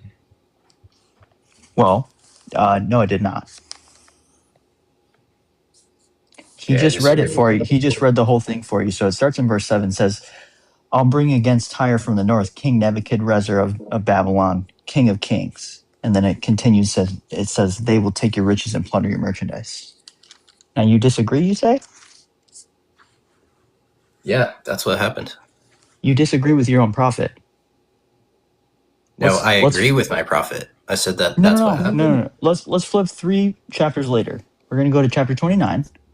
Yeah. So remember, the verse I read to you, it says, they will take your riches and plunder your merchandise. Now we're going to go to chapter 29. King Nebuchadnezzar of Babylon made his army labor hard against Tyre. Every head was made bald and every shoulder was rubbed bare. Yet neither he nor his army got anything from Tyre to pay for their labor. So 26:12 says, they will take your riches and plunder your merchandise. Chapter 29, verse 18 says, neither he nor his army got anything. I'm going to remember. So this is why I run this one, is because the prophet himself tells you that his prophecy failed. If you're not aware of the scholarship on this book, it's Ezekiel's ministry happened over a period of time. And so it's kind of clear that people were holding him accountable for the prophecy that didn't come true. So he tells you, yeah, my prophecy did not come true. Then he offers a 2-step and says, yeah, I know the first prophecy didn't come true, but I'm going to give him a consolation prize. He's going to take Egypt instead. Then he gives a second prophecy. None of this would make sense in context. Why would you offer a second prophecy if the first one actually came true? All right. I'll concede to that, but it did say All many right, that's all I nations. wanted. It did say many By the way, the nations second and prophecy Alexander says the Great. Egypt is going to have no animals in it for 40 years. No people or animals for 40 years, and the pharaohs would all be gone. And of course, they continued on almost to the time of Jesus. So it's a two-step failed prophecy. It's kind of laughable that you brought it up as like an example of fulfilled prophecy. It's one of the most obvious failed prophecies in the whole Bible. Not really, because Alexander the Great did All right, use thanks for the having me ruins up. of the mainland city. But That's like my hobby topic. So I'll see you later. But we just read it was going to be Nebuchadnezzar who would take the riches. Okay, take the riches, but in the prophecy that you read, it said that many nations will come up against them. Did Nebuchadnezzar take the riches from Tyre? It's debatable. I don't know. No. No. What did we just read? Mortal I don't king know, man. Nebuchadnezzar of Babylon. That's what I said. That's what I said. I'll concede to that point, but the overall point that many nations are going to come up against Tyre and lay them to waste. So a prophecy that did happen with Alexander the Great. So a prophecy is fulfilled if it's done 90% of the way. Also, Tyre was rebuilt, so that's also failed. All right, so let's do some messianic prophecies then. Sure. Micah 5:2. Sure, Micah 5:2. Here's a pop quiz before I read it. Does Micah 5:2 say anything about someone being born anywhere? Let's look it up. Micah chapter 5 verse 2 says, "But you, O Bethlehem," and I want you to listen closely for the word born or birthed or anything like that. "But you, O Bethlehem of Ephrathah, who are little of the clans of Judah, from you shall come forth for me one who is to rule in Israel, whose origin is from of old, from ancient days." So, this is okay. What's funny? So yeah, it says, "You Bethlehem, the clan from you, shall come forth for me one who is to be a ruler of Israel." Okay, first point: was Jesus ever a ruler in Israel? I would say so. Yes. When did he rule in Israel? I don't remember. Right now. No, he currently is. Can you prove that? Like, if you're gonna make the claim that someone rules somewhere, it should be like easily accessible to everyone. Like, if I told you King Charles rules in England, like I can literally just like point to him on a throne with his crown, with a scepter. Can we do the same with Jesus of Nazareth? Can we like actually demonstrate that he actually ruled in Israel? Also, not like Jesus doesn't rule in Israel. Even in Christian theology, he like rules in heaven. I guess that one's okay because it's prophecy that's being fulfilled. Like his second coming hasn't come, so I guess he's not technically here on earth ruling in Israel. You can say that about any false prophet. I mean, false Messiah. Menachem Mendel Schneerson. He is in the process of fulfilling prophecy, and he will just do so when he returns. Right, but Jesus was born in Bethlehem. But this isn't about someone born. He is the King of Kings. But this isn't about someone born in Bethlehem. This is someone who. That's a fair point. I can see from your. It's not even about It's not even about the village of Bethlehem. It's about the clan. It's about a clan from Bethlehem. A clan who is from from of old. All this is saying. How am I supposed to believe that? It says it. Who are one of the little clans of Judah. It's not about the village. It's about the clans of Judah. But you, O Bethlehem of Ephrathah, who are one of the little clans of Judah. This is about the clan of Bethlehem, not the village. It's saying that from the clan of Bethlehem will come forth someone who will be ruler in Israel, whose origin is of old, from ancient days. In other words, that this is just saying that one day a future descendant of David will rule. And his origins are from old because he's a descendant of David. Yeah, so Bethlehem is a clan in Judah. Well, okay. Let's not mistake. We're talking about a clan of Bethlehem, which is David's family. That's what it's a reference to. Right. So this is about someone who will rule in Israel, whose origin is that they are a descendant of David. In order to fulfill this prophecy, you don't even have to be born in the village of Bethlehem. You just have to be a descendant of David. Okay. So Jesus is Jesus not the Lion of Judah? Was he not born in Bethlehem, the clan of Bethlehem? The historical Jesus was probably not born in Bethlehem, but again, this isn't about someone born in the city of Bethlehem, dude. You not listening? The proposed Jesus was not born in Bethlehem. I don't think he was. I'm not convinced that he was. We got myths about him. Okay, being born evidence. in Bethlehem. I'm in the Source. I'm in the middle of talking. We have myths about him being born in Bethlehem, but like they have to like come up with completely different stories to. Okay, what's your source for that though? The Gospels. The Gospels Okay. give us two completely different reasons why Jesus is born in Bethlehem, and at two different times. So where was he born though? If then most likely Nazareth, because Jesus of Nazareth. Have you ever moved locations? Like I wasn't. I mean, I was born in Manhattan. I don't have. But now I live in Kansas City. I don't have any good reason to think that the gospel nativity stories are true history. Like they completely disagree with each other on every single factor, other than that Jesus was born in Bethlehem. Every other fact about them contradicts each other. Like I don't have any reason to trust these stories are legitimate, true about Jesus. I mean, they definitely can't both be convenient. Well, it's not just convenient, but it's like they both can't be true. It's impossible. It's be like saying that me being born in 1996 under Clinton and me being born under Bush in 2006 could both be true. Where does the Bible say Jesus was born in Nazareth? You're not listening. I said most likely actually born in Nazareth because like I don't believe the myths in the Gospels are true because they contradict each other. Like that's just your opinion. You acknowledge that both Matthew and Luke nativity cannot both be true, right? What? No, they're two. They're two accounts. They're two perspectives. I guess we're gonna go into this then. Was Jesus born under the reign of King Herod the Great? Yes. When did Herod die? Harry? Herod. I don't know when Harry died. Herod. King Herod? Yes, when did King Herod die?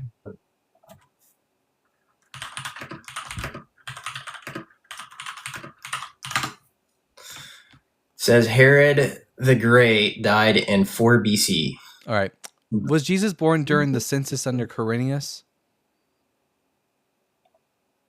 The census under Quirinius? Yes. Dude, I don't know. I don't even know what you're talking about right now. Here, Luke chapter 2, like Jesus in the Gospel of Luke, Jesus' family is originally from Nazareth, and they have to travel to Bethlehem, and Jesus ends up being born there.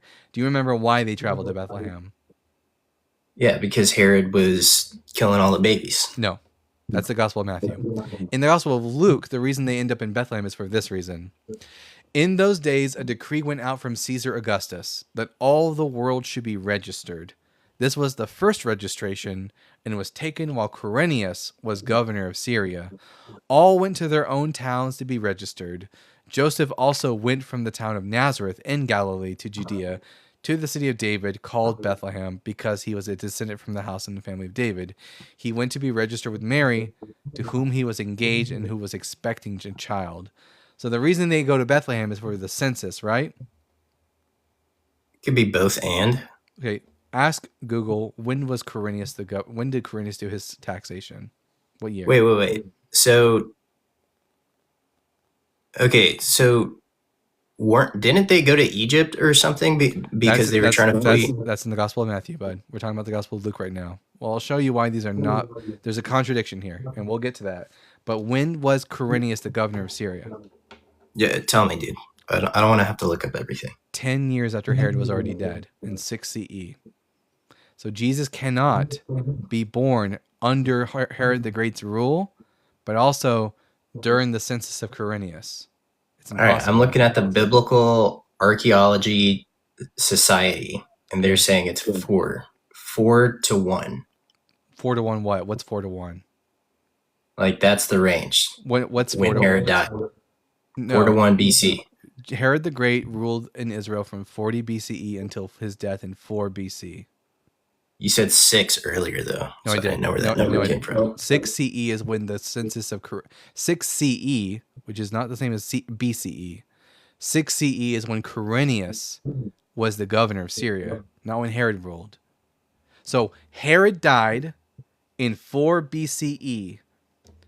10 years later, Quirinius becomes the governor of Syria and does his registration over the people. The Gospel of Matthew says that Jesus was born under King Herod the Great. The Gospel of Luke says that Jesus was born under Quirinius's taxation.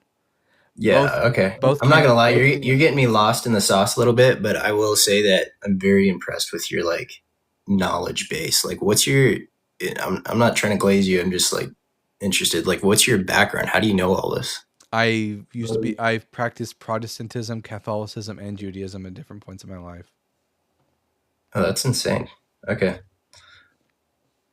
But yeah, I'll give you that one. It's for all the different, like, for example, Jesus is born in Bethlehem, and in Gospel of Matthew, they go to Egypt, right? Dude, your chat is so mean, bro. Okay, fair enough. They go to Egypt, and then they settle in Nazareth in order to avoid Herod Archelaus, right? Mm-hmm. In the Gospel of Luke, Jesus is born in Bethlehem, and then they go to Jerusalem to get Jesus circumcised, and then they immediately go back home to Nazareth. No Egypt. They go from. All right, I got a good one here. Yeah, sure. Okay. Prophecy about Jesus? Yeah, okay. No, just a prophecy in general. Dude, if it has to only be prophecies about Jesus, it doesn't have to. It doesn't have to. All right. So the birth of Isaac. So God promised Abraham and Sarah's son in their I don't think old age. The book of Genesis is fiction. I don't think anything in that. And also, it's written in the same exact book. Dude, that's so convenient for you. It's not convenient. The consensus of scholarship is that Abraham, Isaac, and Jacob are fictional people groups. Like, we have no good reason to think that any of them existed. I don't think any of the Pentateuch is historical. So where did the Jews come from then? They were just another group of Canaanites. Okay, but the genealogy is very clearly traced. Like the Jews were amazing genealogists, bro. No, they weren't. These genealogies are part of the fictional work of the book of the Pentateuch. When we look at the Israelites, first and foremost, modern day Jews are descended from the Israelites, and when we compare their genes with the genes of ancient Canaanites, we see that they're related to each other. Then, on top of that, they have the same exact language, the same exact alphabet.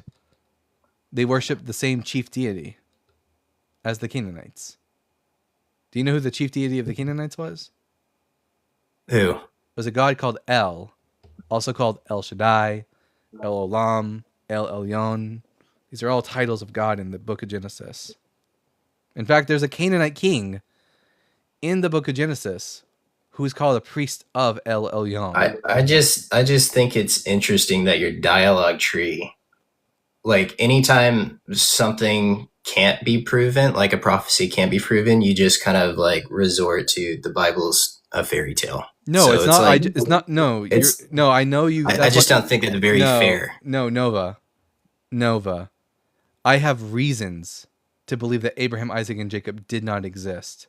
Mostly because, like, we don't even know who wrote the Pentateuch. Tradition says Moses, but there's evidence within the Pentateuch that it definitely wasn't written by Moses. For example, in the story of Abraham in chapter 14 of Genesis, where he chases his enemies off, it says he chases them all the way up to the region of Dan. Do you understand why that's a problem? Why? When was that region given over to the people, to the Danites? Who were the Danites? Dude, I'm not like you, all right? I'm just a normal dude who's came to faith a couple years ago. I'm reading the Bible. Okay. I've read it front to back, but I don't remember every little detail. Dan is one of the 12 tribes of Israel, and the 12 tribes, according to the book of Joshua, within the context of the lore of the book of Joshua, received their territory after the Israelites settled in the land of Canaan. And the Israelites only settle in the land of Canaan after Moses is dead. So during the time of Moses, there was no region in Canaan called the region of Dan. And yet Abraham chases his enemies all the way up to the region of Dan, hundreds of years before they would have settled that region. It mentions camels that Abraham owned, even though camels were not domesticated in the Middle East at this time. It mentions that in the book of Exodus... It's probably saying like the region of Dan. It's like someone later is writing it, and they're saying that not Moses. I agree. It's not Moses who wrote the Pentateuch, despite the tradition that says he wrote it. It says that the Israelites in the book of Exodus were building the storehouses of Pithom and Ramesses. But Ramesses wasn't Well, like I agree that there's like debate on who wrote what book of like the Bible. Like there's debate on that. Like so I don't see that as I'm saying that we don't have any reason to believe that anything written in the Pentateuch is historical. Like there's no evidence of a Exodus in Egypt. And again, all the there's evidence not. there's not. And again, all of the evidence Didn't they find chariots? Didn't they find chariots in the Red Sea? Yeah. Ron Wyatt, who was not an archaeologist but a nurse practitioner who's dead now, claims to have found chariots at the bottom of the Red Sea, but like he never reported his findings. He never what? He never told us where these chariots were in the Red Sea. No one's ever been able to corroborate his findings. Okay. What other evidence would there be for an Exodus? Well, do you agree that the Israelites were in Egypt at a certain point? No. There's a stone. Isn't there a stone that claims the name of the Merneptah stele? Describes the Merneptah stele mentions that Israel is no more, as in they had been conquered at one point by the Egyptians, but Israel and Egypt were at war with each other during the time of Isaiah. Okay, that's still some really old evidence, like Moses. That's not period evidence. No, that's Isaiah period evidence. Moses would have lived around 1400 BCE. The prophet Isaiah was around in the 8th century BCE, hundreds and hundreds of years later. Hundreds and hundreds of years later. Dude, the United States is only like 300 years old. That's not like a huge time gap. We're talking almost 600 years later. That's not a big time gap. So the Merneptah stele doesn't tell us anything about the Israelites being slaves in Egypt in the 15th century BCE. Okay, but you just said that the Bible. You have no reason to believe that any of the Bible. The Pentateuch is historical. The Pentateuch is the 5 books of Moses: Genesis, Exodus, Leviticus, Numbers, and Deuteronomy. Okay, the Pentateuch. And then you have this stone that's mentioning... Which is not dated to the time of the Exodus. Yeah, but you just said, like, the Jews aren't even real. Like, Abraham's not... Well, no, the Jews existed. They just weren't descendants of Abraham. Like, you understand... Who were they descendants of then? They were just another group of Canaanites. The Israelites were another group of Canaanites? Yes. So why are they killing them, and why are all the other Canaanite countries like Canaanite war with each other, joining forces to kill the Jews specifically? The Canaanites were a bunch of different groups, like the Moabites, the Jebusites, the Amorites, and they were always constantly at war with each other and always making like alliances with each other to go to war with each other. Like it's like they were just a bunch of different clans and groups in the land of Canaan. Why else do you think that they have the same language as the Israelites? Have you ever seen Paleo Canaanite and then Paleo Hebrew? No, I haven't. Here, I'm going to show you a picture. This is where I wish I had access to my OBS right now. But guys, as soon as I get access to my main account again, you know, you'll be able to see the scriptures and all that kind of stuff when I be able to pull them up. But I'm going to show you the Canaanite alphabet. Let's see. Images. Where are we at? Okay, here is the Canaanite alphabet. Let's see if you can. Well, oh, here. Let me turn off the background thing so it doesn't. There we go. All right. Do you see it? Mm-hmm. All right. I want you, for example, keep this one in your head right here. This is Aleph. Here's Beit, and Gimel and Dalet. Remember those 4. Okay. Now I'm going to show you the Paleo Hebrew alphabet. Do you know who Michael Heisner is? No. Okay, so he's this historic... You see this? This is the Paleo Hebrew alphabet. The Aleph... Yes, yeah, there's similarities. They're the exact same letters. And they're even Yeah, called I the same agree with thing. that. Aleph I and agree. Aleph. I agree that they like borrowed Well, what is things. the? Not they didn't just borrow language. They also borrowed like imagery from Do you know what the? pagan, like Babylonian imagery. You can find in Babylon. You can also find it Well, in. that's because the Israelites were in Babylon at one point, so they adopted Babylonian imagery, like just the same as they adopted Persian imagery and Greek imagery as they were conquered by these different people. Yeah, exactly. But that doesn't mean that they're Babylonian. Well, no, but they don't. They didn't adopt like Babylonian gods, but they worship the same gods as the Canaanites did. I don't think that's the case. Well, yeah, we have a picture of we have ancient pictures. Because it was always their God versus the Jews' God. Not always. That's only after the reform of King Josiah. But prior to this, the Israelites worship more than one god. You know, like we have images of Yahweh and his consort, the goddess Asherah. Yeah. All right. Hey, bro. Good debate. You definitely won the debate. Won the argument. You know, I don't have a lot of time to do as much. Like I'd love to just be able to sit around all day and like research stuff, but I actually have a job and a family and stuff like that, so it's kind of hard for me. I get it. But dude, you're awesome at this, and keep doing what you're doing. I think that it's encouraging actually other Christians to actually read their Bible and know what they know, and yeah, appreciate you. Love the live. All right. Have a good day. Your chat's a bunch of trolls, though. I'll tell you that. I love my chat. I'm reading your guys' comments. You guys are funny. Like, it doesn't affect me. It feeds me. Love you guys. All right, later, bro. See ya. That was funny. Let's see.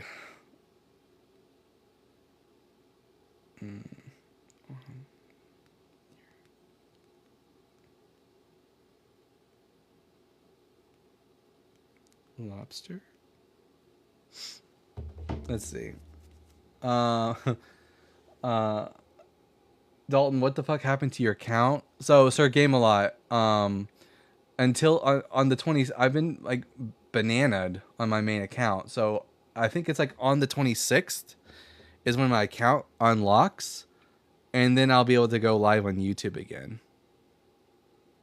You're in a green screen. You have the world in your hand. You're in a green screen. You have the world in your hand. Sadly, regular TikTok, I don't think it has regular like green screen tech like my OBS does.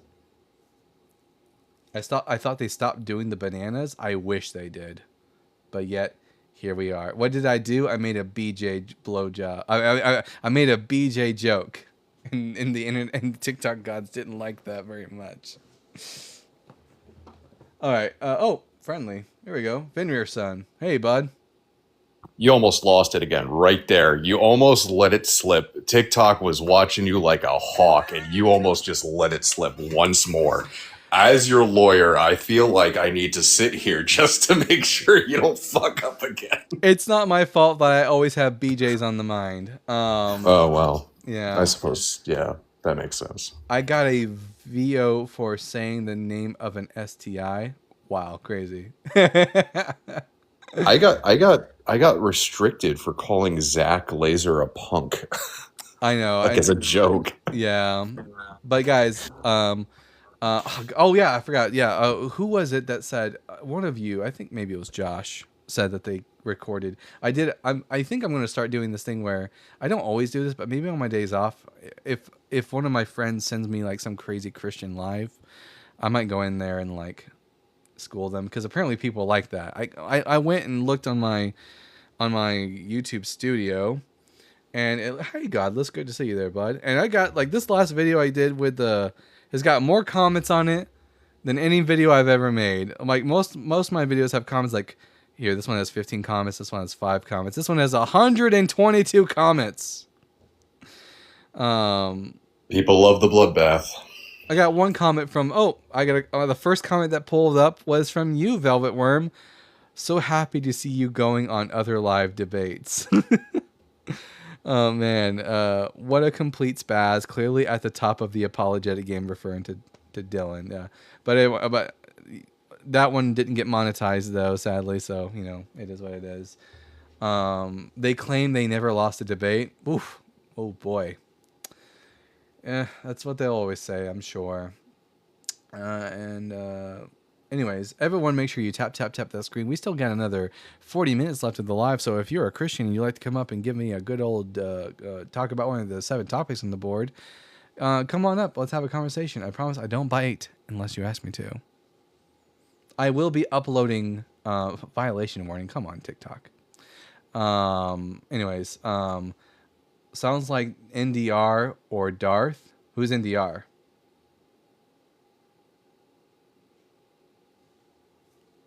Ooh. No degree. Oh, that guy. Yeah, he sucks. But anyways. Guys, I've been spending a lot of time on other lives. In fact, I think I'm going to take an opportunity right now to do a little plug. Guys, there is a up and coming artist right now, and y'all need to go and watch her lives when she is live, because she's awesome. Her name is Cam. Her tag is at Aragorn Lover. And she does lives all the time, and I'm always on there, and you guys have got to go subscribe to her. And you know what? Here, let me show you guys her profile. That way you guys know exactly who to go and subscribe to and follow on TikTok. Is this the blonde chick? Yep, that's the one. If she's listening right now, I hope she's blushing. Let's see. Let me find her. I actually talked to her about trying to get more ops into my live because I don't get ops anymore.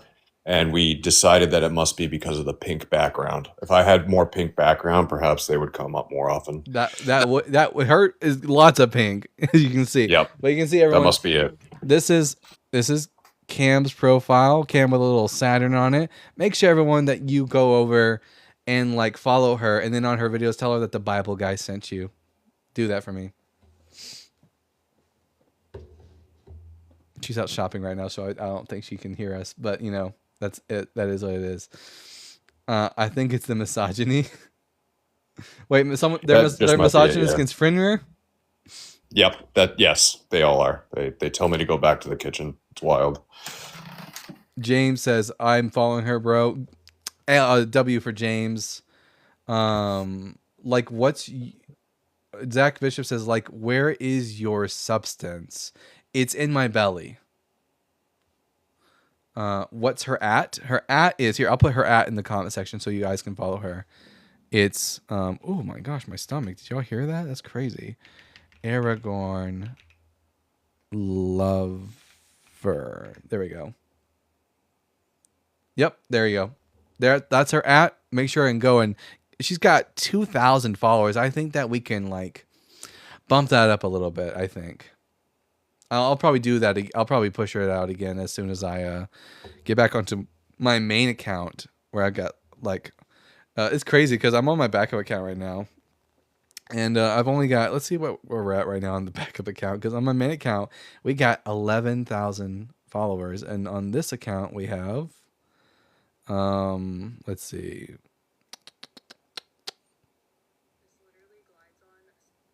$708. Oh, 782. My bad. So let's, everyone, if you can please, if you're not subscribed already to the Bible Guy Backup, make sure you do that right now. I'm actually beating up your backup account. Holy shit. Didn't think that was possible. Velvet says, I'm enjoy the backup account guess. Yes, we got Oppo today and now Fenrir. It's been, and we got a couple other new people in here too, so it's been nice. A little bit of variety, but I'm ready to get back onto YouTube. I will be uploading this whole live today to YouTube. So if you're watching right now on YouTube, sorry that we didn't go live on YouTube, but I'm glad you were here and that you're watching. Make sure to like the video, subscribe, send it out, and we will be live again on YouTube. I think it's on the 26th or the day after the 26th is when it is. J.A. Gray says, hey, Don, good to see you. Hey, good to see you. Oppo. Rich is Oppo? Yeah, O-P-O. Oppo. Eddie says, bro, I love you. Your Bible knowledge is top tier. Thank you so much. I've worked very hard to cultivate it. I didn't do very good in school.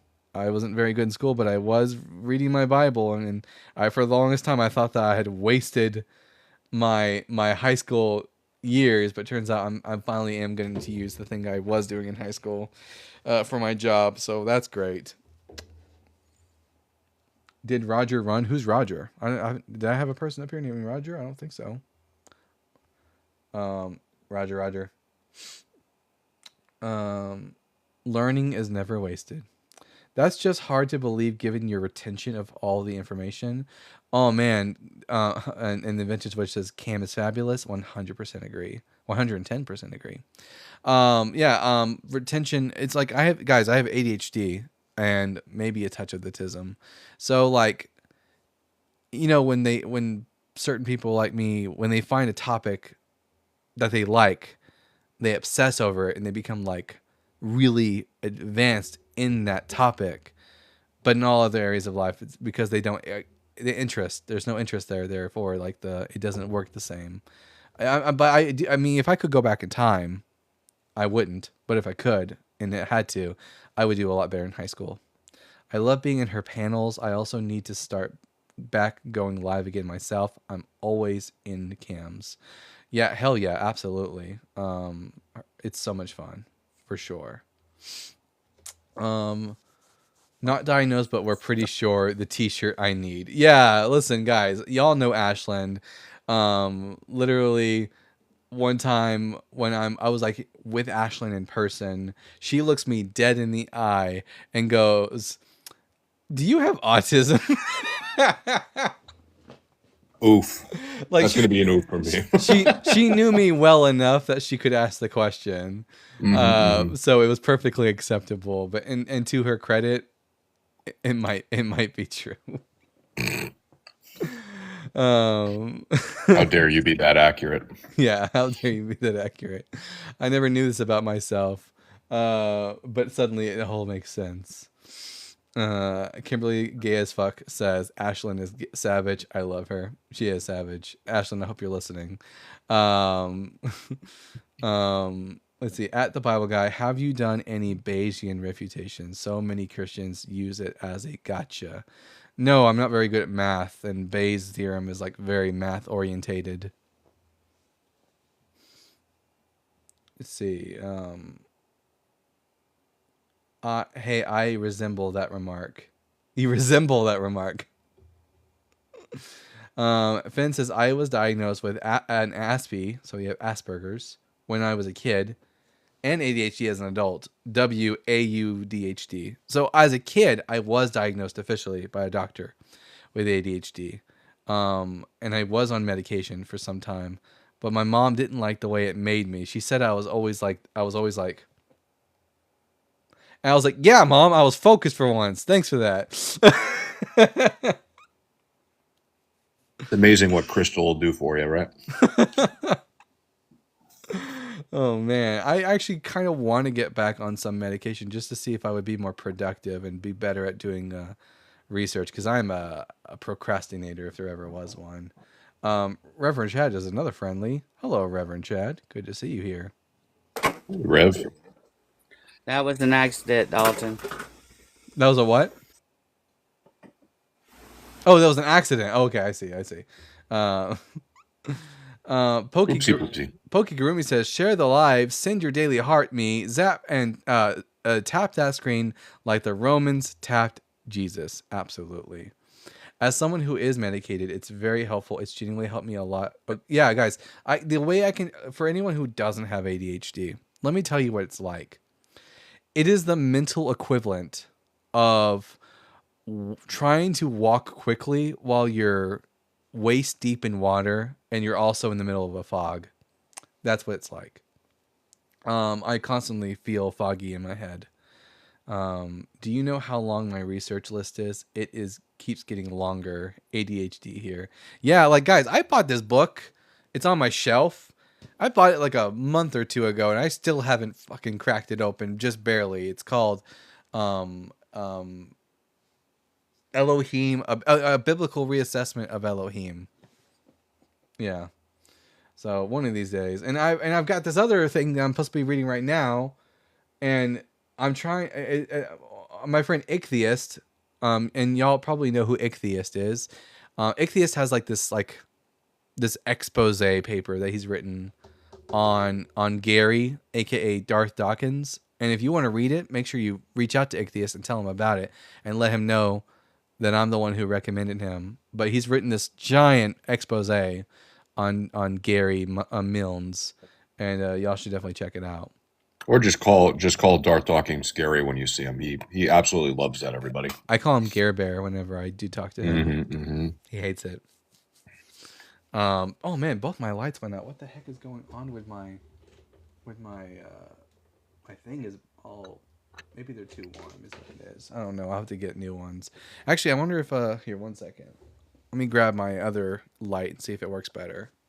Let's see. Fenrir, you get to entertain the folks now. Okay. Hi everybody. I am Fenrir. I am going to be entertaining you now. Enjoy me entertaining you. Everyone, be entertained. Thank me for being entertained by putting emotes in the chat. Are you not yet entertained? Be entertained. Good. I'm going to plug myself a little bit. I am also I'm much smaller than Dalton.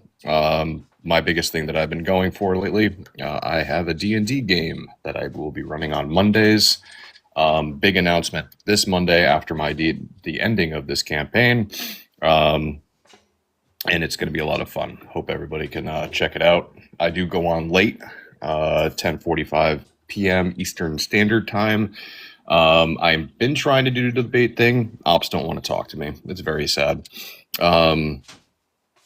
Can I swallow swords? I mean, that's one name for them, I suppose. I try, but you know, it's been a while. I was dating this wonderful woman who had a sword, and you know, I got pretty good at it. Yeah, they're good. But anyways, I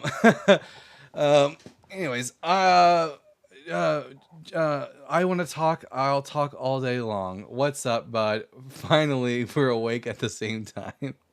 I actually fixed my sleep schedule a while back. Look at that. That lighting is so much better.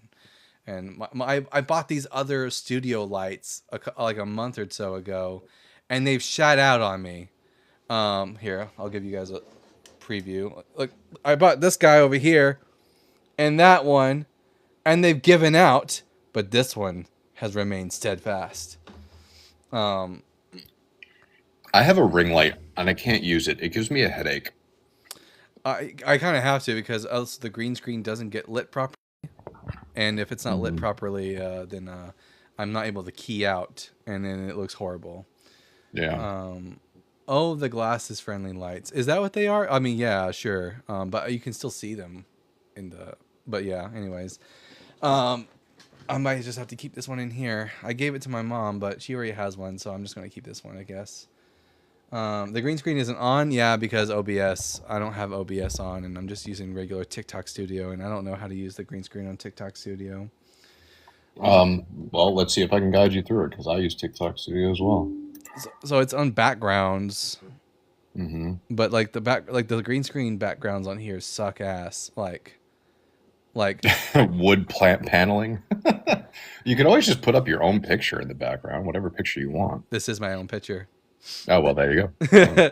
But look, like you can see the green screen behind me and over here, and then it's all, look at all that. That's such shite.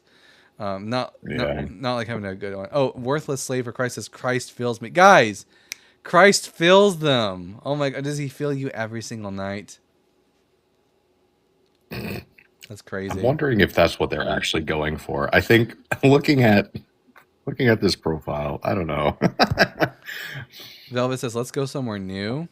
Guys, y'all want to go somewhere with me? Here, let's how about I take you guys on a trip to the Dead Sea or something like that. Let's see. Dead Sea.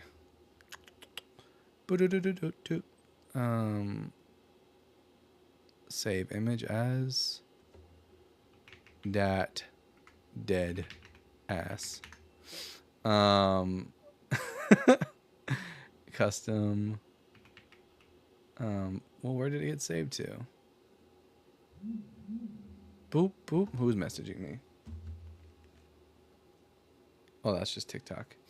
Why do they make sound like Jesus? Why? Wait a minute. What was that? Where did that go? Why do they make sound Jesus like he is a peeping Tom? Because he is a peeping Tom. If God is all knowing, then he's definitely watching you as you get it on, 100%. If he's everywhere, that means that he is there as well, if you catch my drift. There, we're on some random moon in Starfield. There you go, guys. Let's see. Cultural and or childhood indoctrination. That's why they believe. Yep. Christians.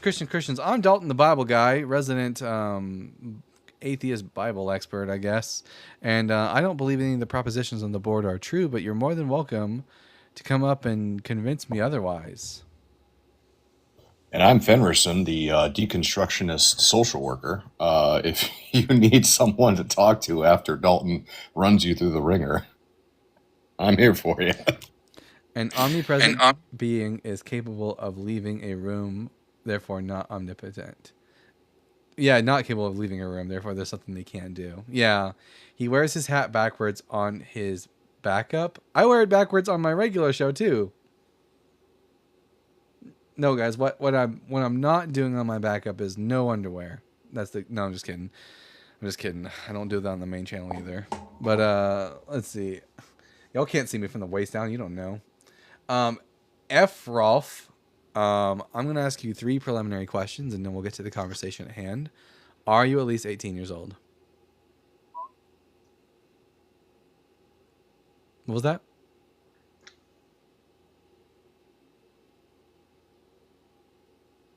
F. Rolf. The bars are getting. Well, hi, man. Hello. Are you at least 18? Yes, my man. And are what pronouns do you go by? He, him.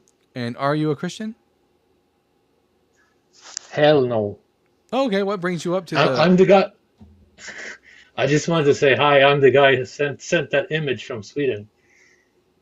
Oh.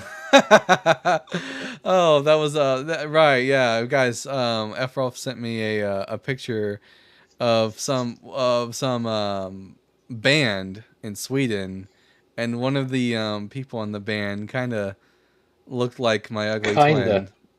I don't like the haircut. It looked horrible. As soon as I get OBS back up and I can share pictures with you guys, I'll show you guys exactly what I'm talking about.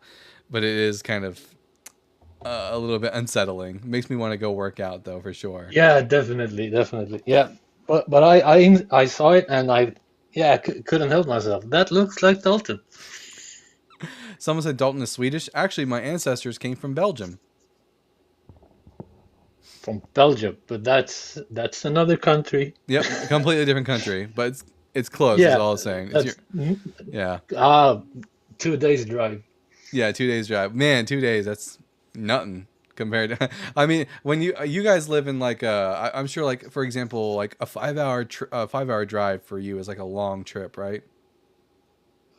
For me, I live in northern Sweden, so I got like 6 hours to get to Stockholm.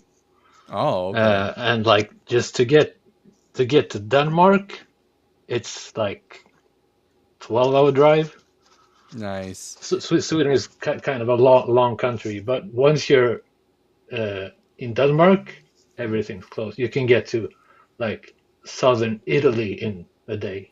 Whenever if you push it. Whenever I talk to British people, it's always funny because like I can't imagine living in a country so small that like everything is basically right there.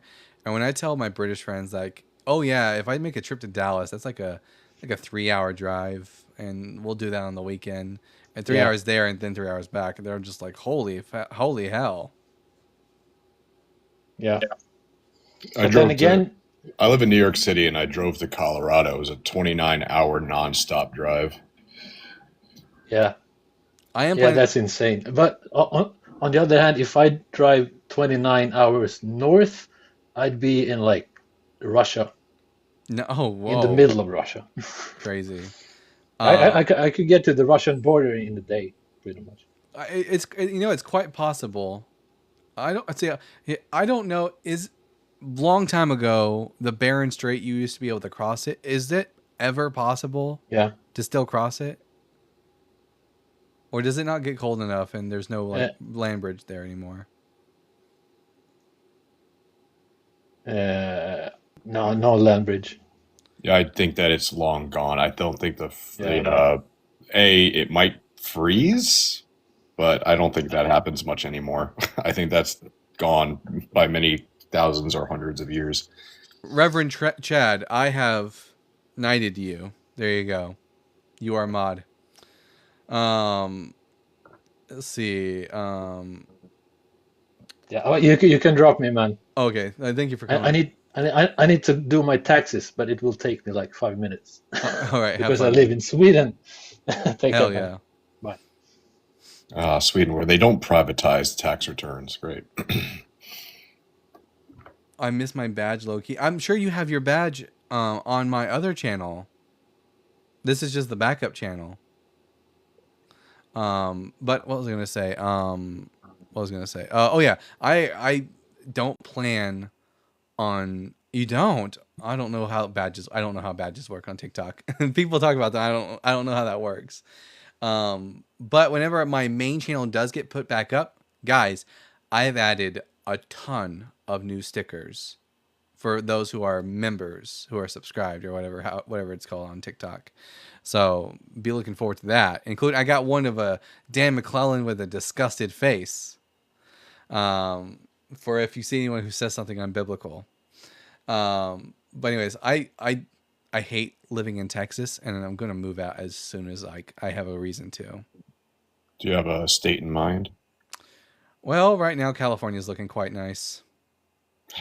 Wrong side of the country. Oh, I have my reasons for wanting to pick California, but All right. Yeah, it's completely has nothing to do with anything.